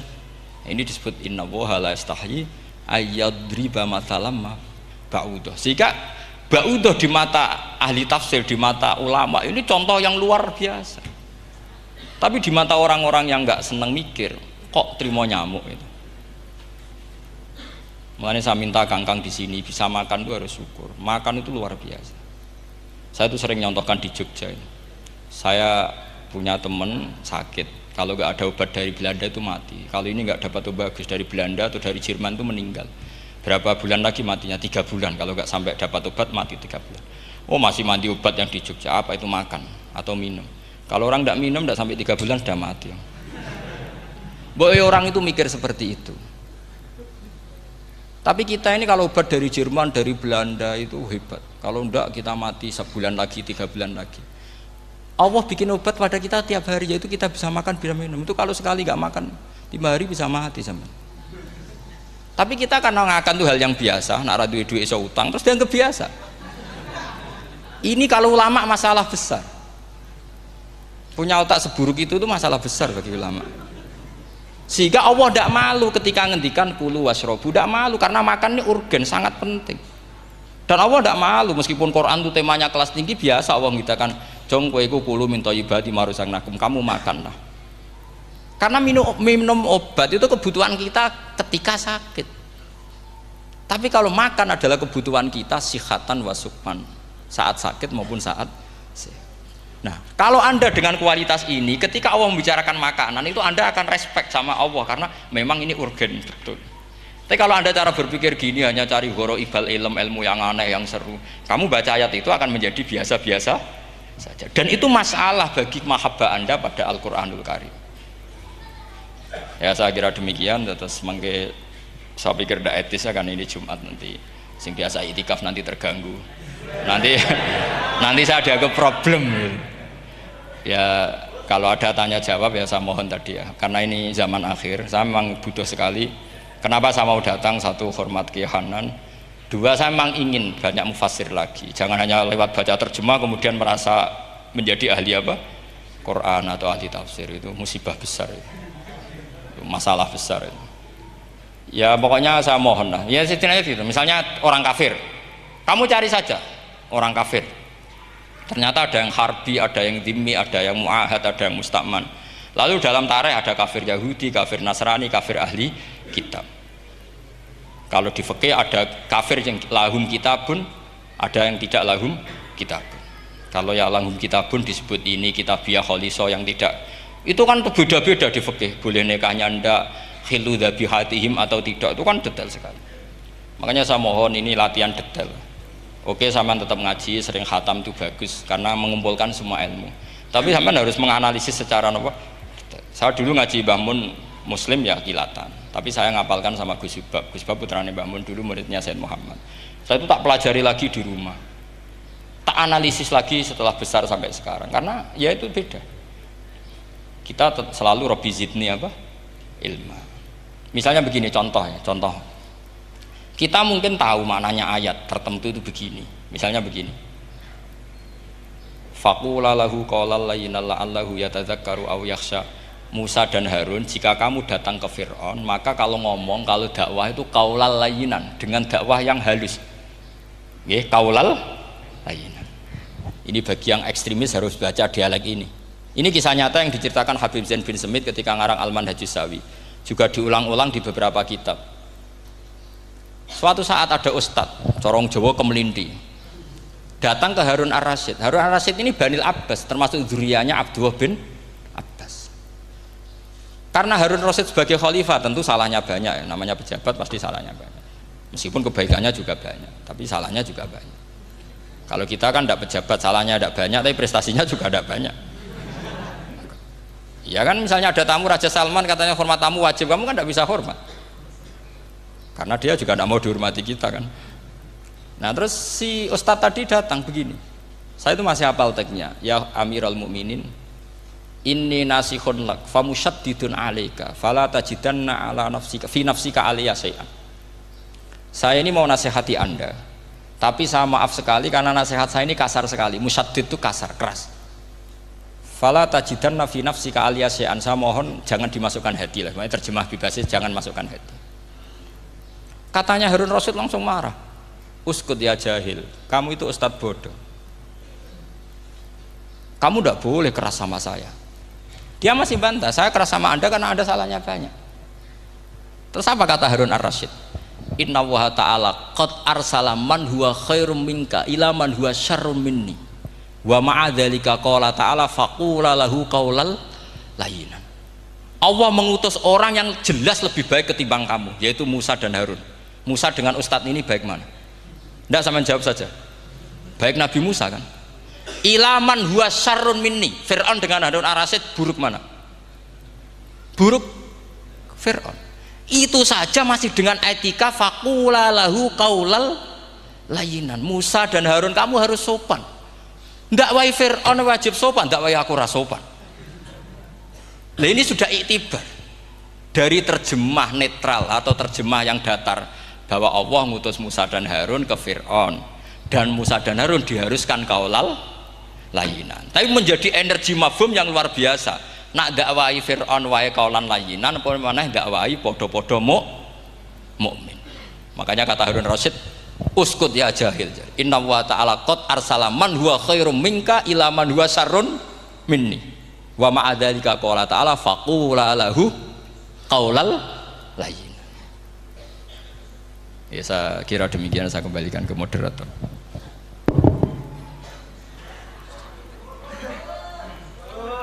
Ya, setengah jam Jumatan. Ini nanti Jumatan setengah jam mawon iki pun mepet. Alhamdulillah penyampaian materi dari beliau telah selesai. Sangat menarik, gamblang dan sangat jelas sekali, sehingga mungkin tidak butuh untuk kesimpulan dari moderator. Jadi dialog ada waktu 30 menit. 30 menit kami buka 2 pertanyaan dulu, mungkin yang dari depan ada mic, monggo diparingi. Niki Bapak Majroh niki. Satu orang satu pertanyaan Pak nggih.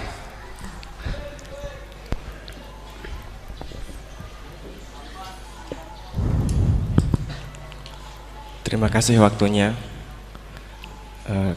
kepada Kiai Ahmad Bahauddin Nur Salim. Saya mau bertanya mengenai tadi yang disampaikan bahwa setiap umumul Quran pasti ada mukhassisnya. Ketika dilihat zaman sekarang ada kelompok liberal yang mencoba untuk mengamandemen Al-Quran dengan tidak mengkaitkan konteks zaman dulu, malah mengkaitkan dengan konteks zaman sekarang. Ambil contoh dalam permasalahan ibadah haji, mereka ingin merubah haji wukufnya nggak cuma di bulan Dzulhijjah tetapi di bulan Syawal pun juga boleh. Jadi sudut pandang panjenengan gimana masalah apakah memang bisa keuniversalan Al-Quran itu pada zaman sekarang dibuat sesuai konteks sekarang. Itu saja. Sampun? Nggih. Nggih. Penanya kedua, monggo.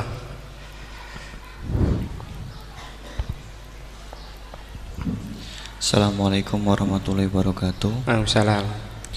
Dumateng Yai, ini ada pertanyaan tentang penafsiran Al-Quran berdasarkan ilmu sains. Untuk abad sekarang kita mengenal teori ledakan besar yang sudah sangat populer. Namun walau demikian ilmu ini masih dalam bentuk zon yang wakilnya hakikatnya kita belum tahu dan belum yakin secara pasti. Namun teori ledakan besar ini kemudian disinkronkan dengan Al-Quran dengan penafsirannya bahwa ternyata di dalam Al-Quran itu sudah ada teori ledakan besar. Pertanyaan saya begini, menimbang ilmu teori ledakan besar ini adalah ilmu dzon, ini masih memungkinkan ilmu ini salah, sehingganya penafsiran terhadap Al-Quran ini menimbulkan kekhawatiran, yakni kalau ilmu ini sebenarnya salah kemudian disinkronkan dengan Al-Quran, nanti ada penyalahan dalam penafsiran. Namun sisi lain terdapat kebaikan, yakni ada banyak orang bicara bahwa Al-Quran turun sekian ratus tahun lalu ternyata di dalamnya memuat teori ledakan besar yang baru muncul abad modern ini. Dari penjelasan ini pripun monggo Yai tentang penafsiran berdasarkan ilmu yang masih dzon yang belum hakikatan seperti ini, monggo. Oke, sama namanya. Oh, nggih. Sing pertama Pak Ulil, yang kedua Pak Anwar. Itu sudah sama-sama keren Pak ya. Nggih. Pak Pak siswa. Pak Ulil apa Ulin? Ulil. Pak Ulil. Ulil apa? Ulil Absor. Sudah Ulil Absor sudah bener ya. Itu namanya sudah benar. Nggih. Yang kedua Anwar ya? Kedua Pak Anwar. Enggak, sudah gitu dulu. Cekap dua dulu. Sing pertama mungkin nek jenengan niki pertanyaan yang pertama, apakah keumuman Al-Qur'an bisa ditaksis sesuai konteks sekarang? Konteks sekarang kekinian niki. Niku pertanyaan yang pertama. Pertanyaan yang kedua, kejadian sains yang sesuai dengan sains, ilmu sains niku apa bisa juga dibenarkan ditafsirkan ke Al-Quran, mengingat ilmuwan-ilmuwan sains sekarang mengatakan bahwa Al-Quran itu banyak yang sesuai dengan sains akhir-akhir ini. Nah, seperti ledakan besar niku kalau diarahkan ke Al-Quran, apa memang sains itu sebenar-benarnya persis dengan Al-Quran atau masih ada kemungkinan nggak sama? Hafal Quran? Buatan apa belum? Tapi hafal juz 30. Nggak betul. Enggak. Ya. Ini rileks saja ya. Memang saya ulang lagi. Memang syaratnya itu hafal Quran tadi. Enggak, karena begini, saya berkali-kali berdebat sama orang-orang liberal. Sekarang saya tanya, mereka kan senang sekali ya mengutip ayat la ikraha fiddin, bahwa dalam agama itu tidak perlu pemaksaan. Sebetulnya ayat itu jelas ada terusannya, qad tabayyana rusydu minal ghayy. Yang benar tentu begitu jelas, terpisah betul begitu jelas, yang benar ya benar, yang salah ya salah. Sehingga kita tidak perlu memaksa orang, misalnya 2 ditambah 2 itu 4, terus kamu paksa, kalau nggak mengatakan 4 tak penjara, itu tidak perlu. Kalau orang waras pas bilang 2 tambah 2 4, 1 tambah 1 2. Kebenaran la ilaha illallah itu seperti itu, kebenaran yang begitu nyata sehingga tidak butuh dipaksa. Jadi sebetulnya la ikraha fiddin itu konteksnya, karena kebenaran benar-benar sudah punya eksistensi yang nyata, untuk diakui itu tidak butuh pemaksaan. Orang seluruh Indonesia kan bilang 1 tambah 1 itu 2, nggak usah diintimidasi nanti ditangkap Pak Gatot gitu. Ya tidak perlu. Makanya terusannya aja lah, repotnya sekarang santri-santri kalau pidato khitobiah di pondok-pondok ya diputus kayak orang liberal, la ikraha fiddin.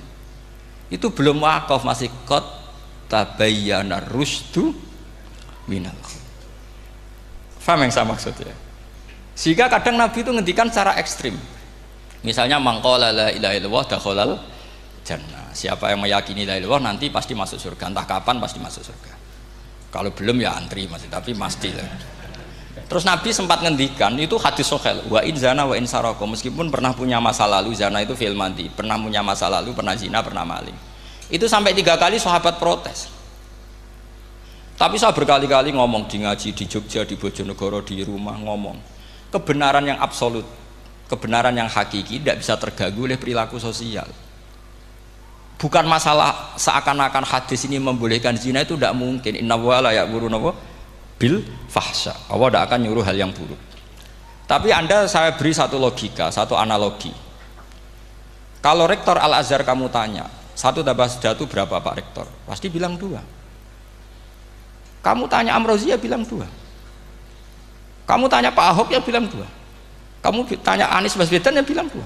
Tanya Pak Nusron dia jawab 2. Sama, semuanya jawab 2. Karena kebenaran hakiki pasti absolut. Sekarang misalnya gini, ada ronte dari dulu Doli misalnya. Kamu tanya, Mbak, 1 tambah 1 itu berapa? Pasti bilang 2. Jangan kamu mentang-mentang imam masjid. Saya tak jawab 3, saya kan imam masjid. Masa sama dengan lonte? Tidak bisa, kebenaran absolut itu pasti sama. Mbok rektor Al-Azhar sama siapapun ya jawabnya sama. Paham yang saya maksud? Sebab itu kadang Nabi ngendikan wa in itu la ilaha illallah itu kebenaran absolut, lebih absolut dibanding 1 ditambah 1 2. Sehingga kebenaran absolut la ilaha illallah itu nggak bisa terganggu oleh apapun. Paham ya maksud? Nah itu maksud qad tabayyana rusdu minal. Kita tanya rival politik. Pak Jokowi kamu tanya 1 apa 1 ya 2, Pak Prabowo ya bilang 2. Bukan karena rival politik. Tadi Pak Jokowi jawab berapa? 2. Ya udahlah 4.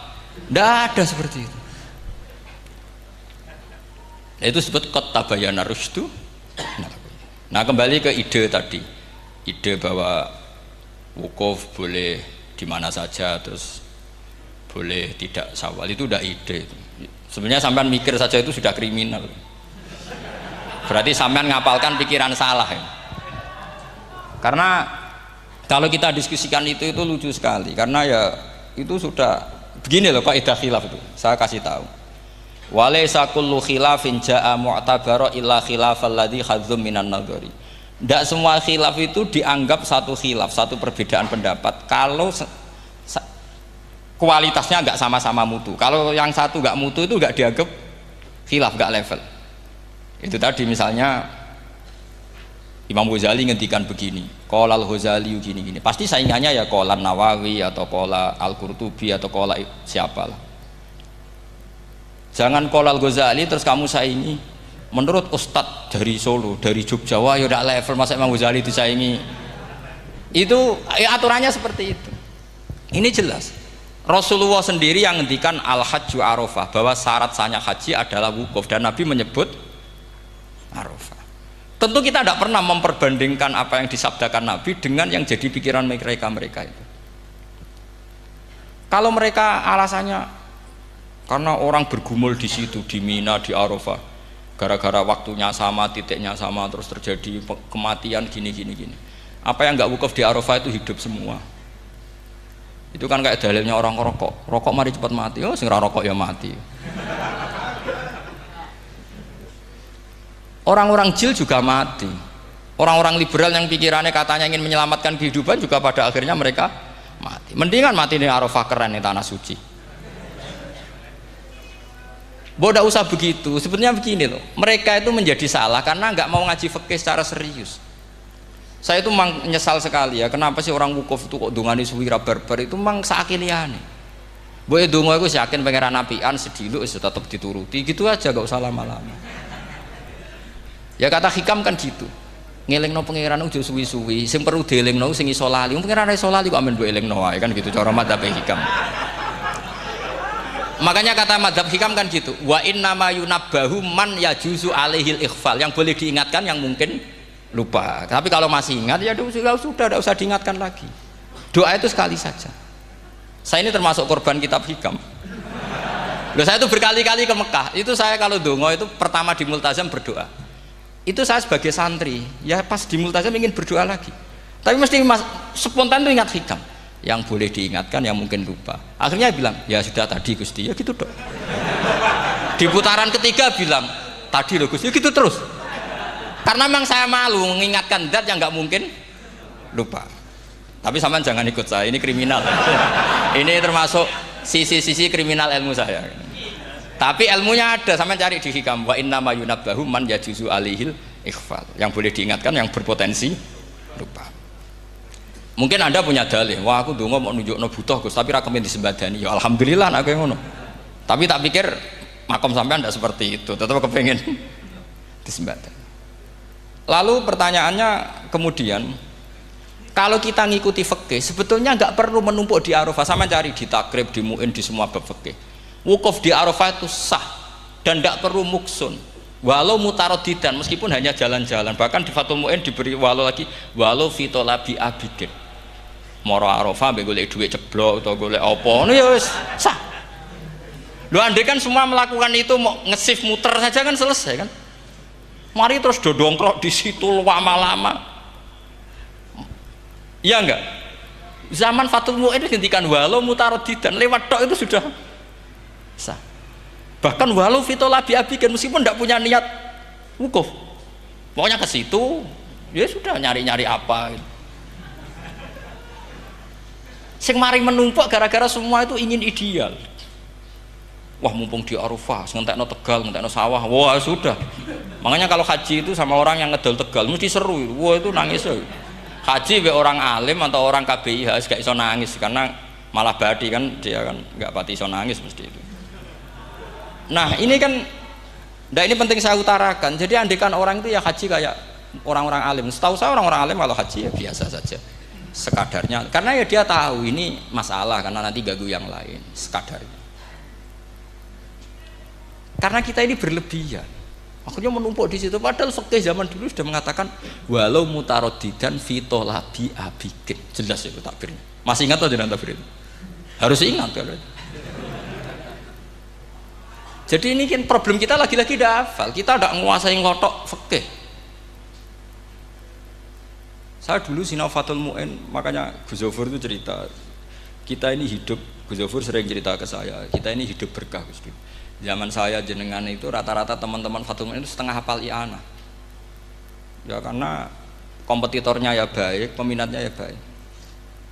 Dulu saking senengnya Gus Naji sama ilmu itu, beliau pernah ikut Fathul Mu'in era saya. Padahal sudah dari Mekah lama. Saking senengnya ilmu. Jadi kita dulu biasa diskusi dengan Gus Naji, dengan Gus Zofur karena saking senengnya ilmu. Ya itu tadi. Karena memang ilmu itu asik. Tapi kita ini belajar fikih itu tidak seperti itu. Kita sudah kayak ya sudah kayak orang-orang yang nggak mau fikih. Wong nak ndonga ning Arafah gini-gini terus. Ya hanya gitu-gitu dok. Nggak mikir kalau ganggu orang lain itu begini gue nggak dipikir.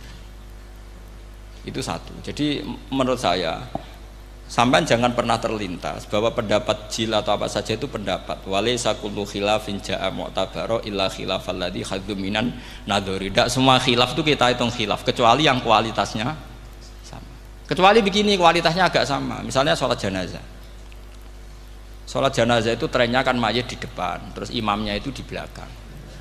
Nah itu boleh, ada ulama mengatakan nggak apa-apa.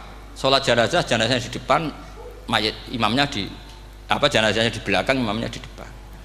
Meskipun itu tidak lazim, tapi masih masuk akal. Itu tadi fa'innal janazah laisat bimanzilatil imam. Piye jenazah ora imam wajib kok ngarep. Alasannya apa? Loh itu udah orang liberal, itu kitab Mahalil. Kaul awal jenazah harus di depan, kaul sani tidak harus. Piye jenazah itu tidak imam. Coba alasannya di depan apa? Dia tidak imam. Kalau seperti itu masih khilaf karena sama-sama ulama. Dan khilaf ini dipraktekkan, tapi jangan di sini loh ya, ini jadi fitnah. Sampean tak cerita nih, sampean kalau haji itu tiap ba'dal maktubah ada sholat jenazah enggak? Enggak, sampean jawab saja. Yang pernah haji, tiap maktubah kan ada sholat jenazah. Itu jenazahnya di depan apa di kamar mayat? Loh, itu bukan goib loh, orangnya masih belum dikubur. Enggak, sampean jawab saja. Di kamar mayat, enggak semuanya dibawa ke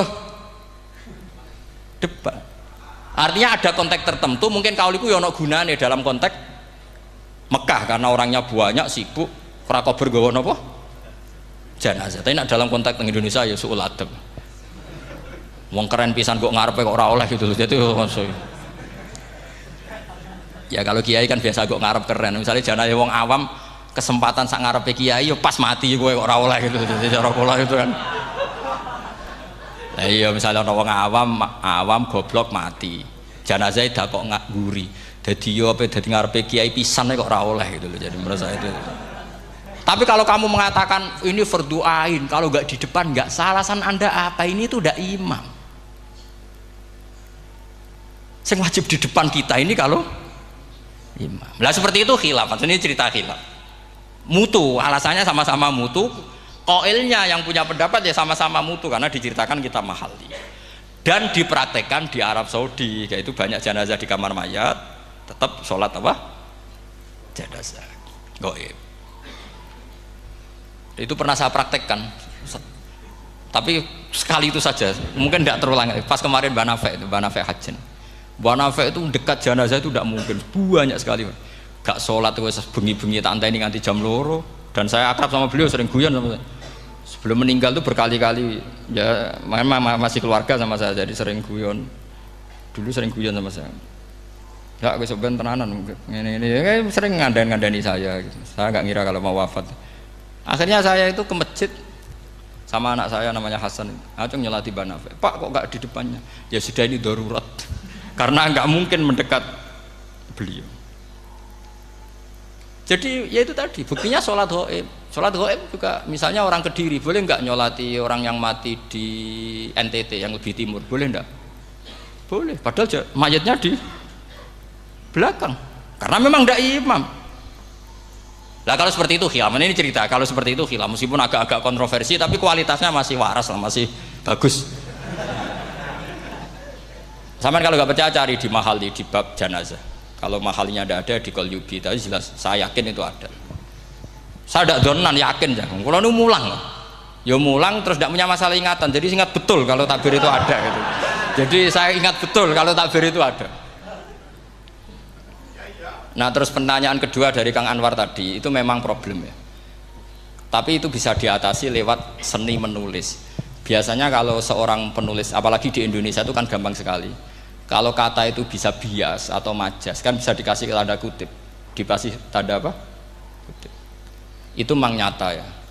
Saya pernah berdebat berkali-kali lah. Saya kan satu tim ya dengan Pak Zaini, dia seorang profesor, juga pernah tanya Gus Wafi putrane Mbah Mun saat di Syria. Zaman itu saya Abdul Al-Buti masih hidup. Saya itu punya komunitas dokter. Ini cerita nyata ya.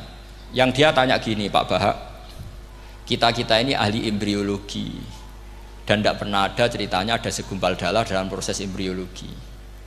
Yang ada itu sekian zigot yang berhasil nempel di dinding rahim itu nanti yang jadi janin. Jadi kalau kita ngaji ada segumpal darah itu menjadi aneh bagi kita karena proses itu tidak ada. Ya saya jawab ya enteng saja. Ya kan yang bilang segumpal darah itu kiai kan tidak Quran. Makanya benar Kang Anwar tadi yang ngomong itu mufasirnya atau kiainya yang terjemah. Kalau Quran hanya bilang min alakin. Iqra bismi rabbikal ladzi khalaq khalaqal insana min alaq. Alaq itu kan dari kata alaqa ya'liku alaqon, sesuatu yang nempel itu namanya alaqah. Makanya di Alfiyah ada wa ulqatun hasilatun, ulqah itu sesuatu yang terkait atau yang menempel. Sehingga ya pokoknya kalau alaq itu artinya tidak harus segumpal darah, bisa sesuatu yang menempel. Sama cari di kamus, dicari sama dia kamus. Alika ya'liku menempel. Oh, ya oke Pak, enggak masalah. Nah, lalu kalau kita memaksakan itu bukti ilmiahnya Quran ya resiko juga. Nanti ada penelitian yang berbeda. Makanya kita bisa memanfaatkan tanda kutip. Kalau lafadz itu majas atau kata itu majas, kalimat itu majas. Atau kita menganalisis secara balaghah min jinsi dzalikat dam. Misalnya begini, saya kalau sedang benci Anda, saya akan bilang kamu itu membawa WC. Wong tak melete gawa WC ngalor ngidul, karena di perut kita memang ada kotoran. Berarti kita ini WC yang melaku ngalor ngidul. Oke, itu saat kita benci manusia. Coba sampean lihat di kitab tasawuf. Faqih fatatakabbar wa anta kanafun minal aknam, kan disebut kamu kok sombong kowe iku WC melaku. Tapi nanti kalau kamu ngaji di alam rohani, kamu disebut laqad khalaqnal insana fi ahsani taqwim.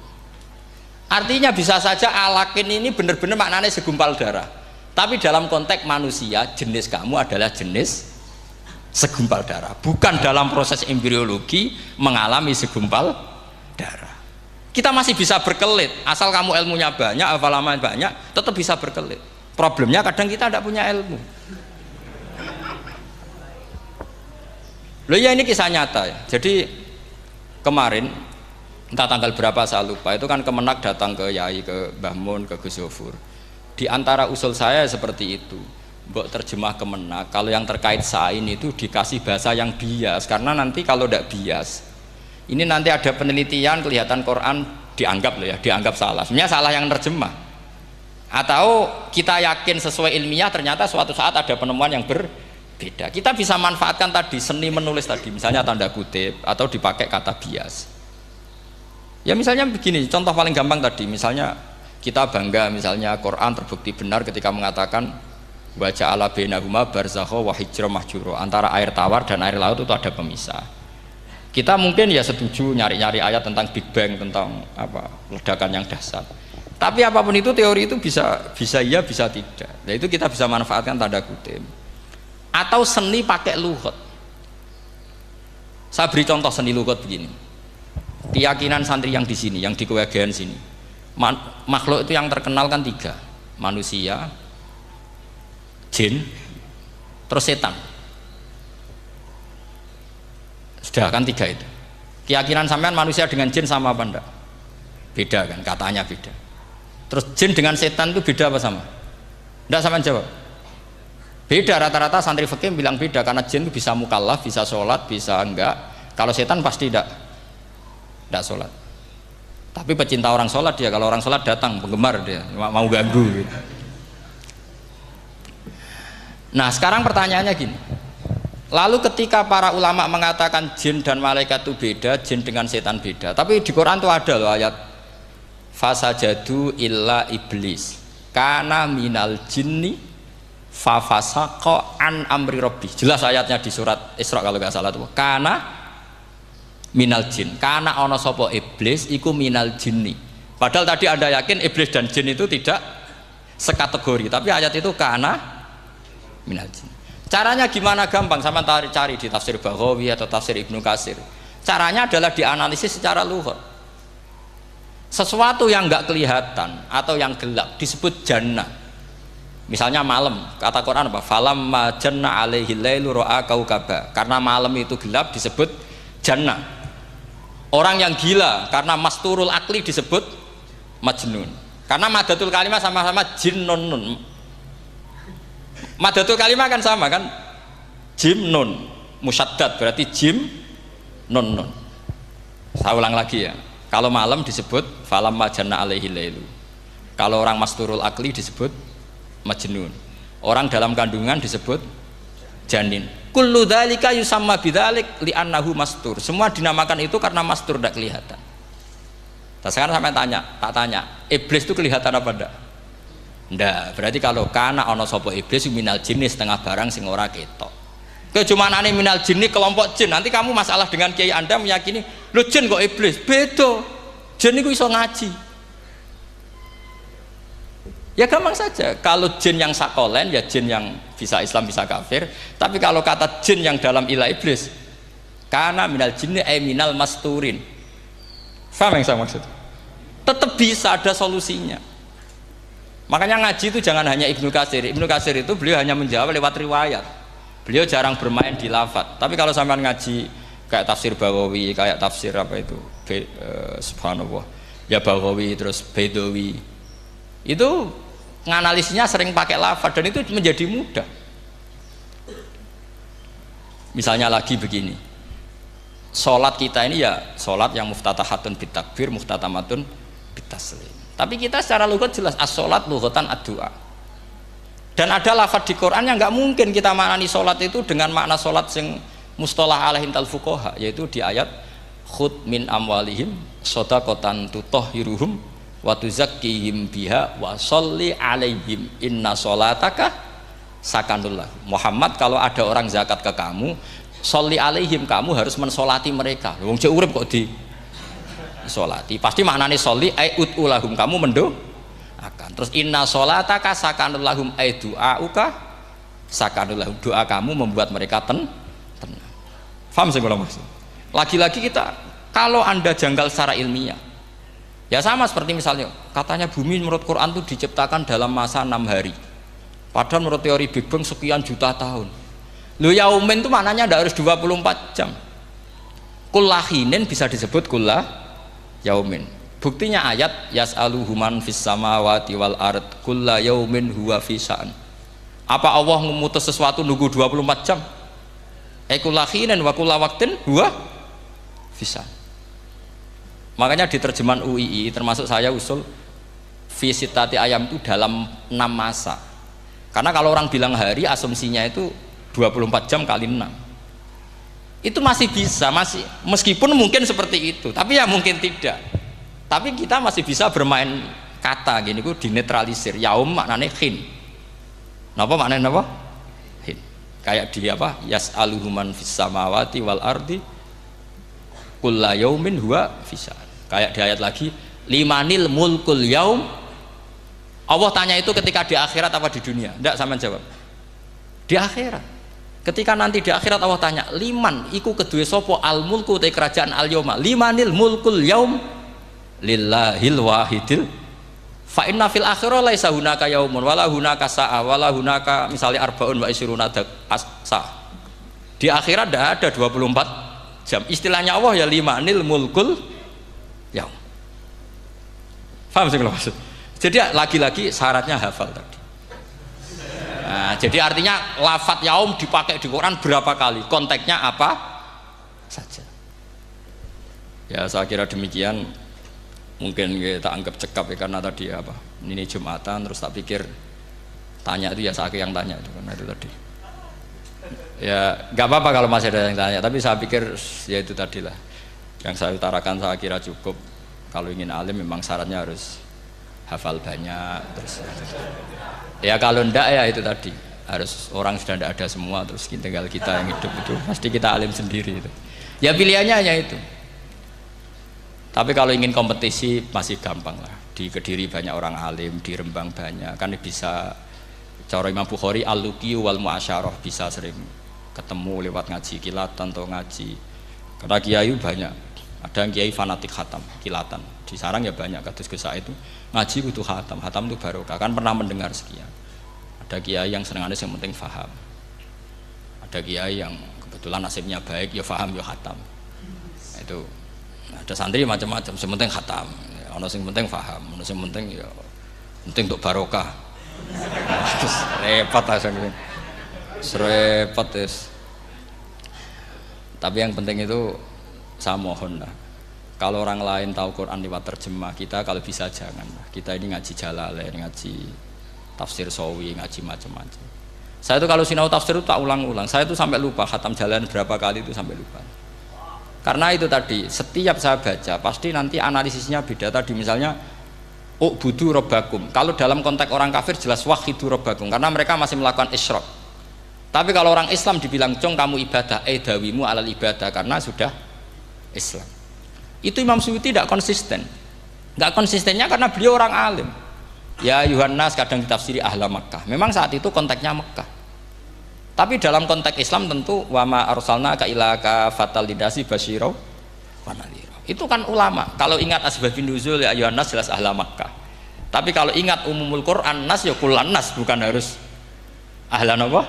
Makkah. Makanya ada fi tafsirin qala ahla Makkah, wa fi tafsirin akhar dia bilang ayan nas. Ini yang mengulang-ulang akan paham karena konteksnya apa? Beda. Lagi-lagi ya tadi harus hafal. Ayuhan nas dipakai Quran berapa kali? Konteksnya apa saja? Makanya Ibnu Abbas ketika ditanya bagaimana perbedaan ayat Makkiyah dan Madaniyah, beliau enteng jawab, biasanya kalau surat Makkiyah dimulai ya ayuhan nas karena mereka zaman itu masih kafir, belum berstatus mukmin. Kalau di Madinah rata-rata khitab sudah ya ayyuhalladzina amanu, karena di Madinah mayoritas sudah mukmin. Tetap memanfaatkan proses dialek dan itu mudah. Memang kalau kita neliti terus mudah. Maknanya mudah itu tidak sulit. Ya memang Nabi begitu. Loh, sampean kalau hafal hadis nanti akan ngomong seperti saya. Lo itu otomatis. Mestinya begini, Nabi itu ditanya, ya Rasulullah, dulani ala amalin gini-gini, terus terakhir dia yudkhilunil jannah, yang bisa masukkan saya ke surga. Nabi jawabnya itu, inna dzalika yasir, itu gampang. Tapi terusannya yang nggak nguati, alaman yassarahu wah. Oh, itu gampang dong bagi wong sing digampangno pangeran. Orang kata Nabi, wah ini sulit, tidak semua orang masuk surga. Nabi jawabnya, inna dzalika yasir, itu gampang. Tapi terusannya alaman yassarahu wah. Iya, mengen Quran adatnya ya gitu. Inna dzalika ala wahi yasir. Ya itu gampang. Bukan berarti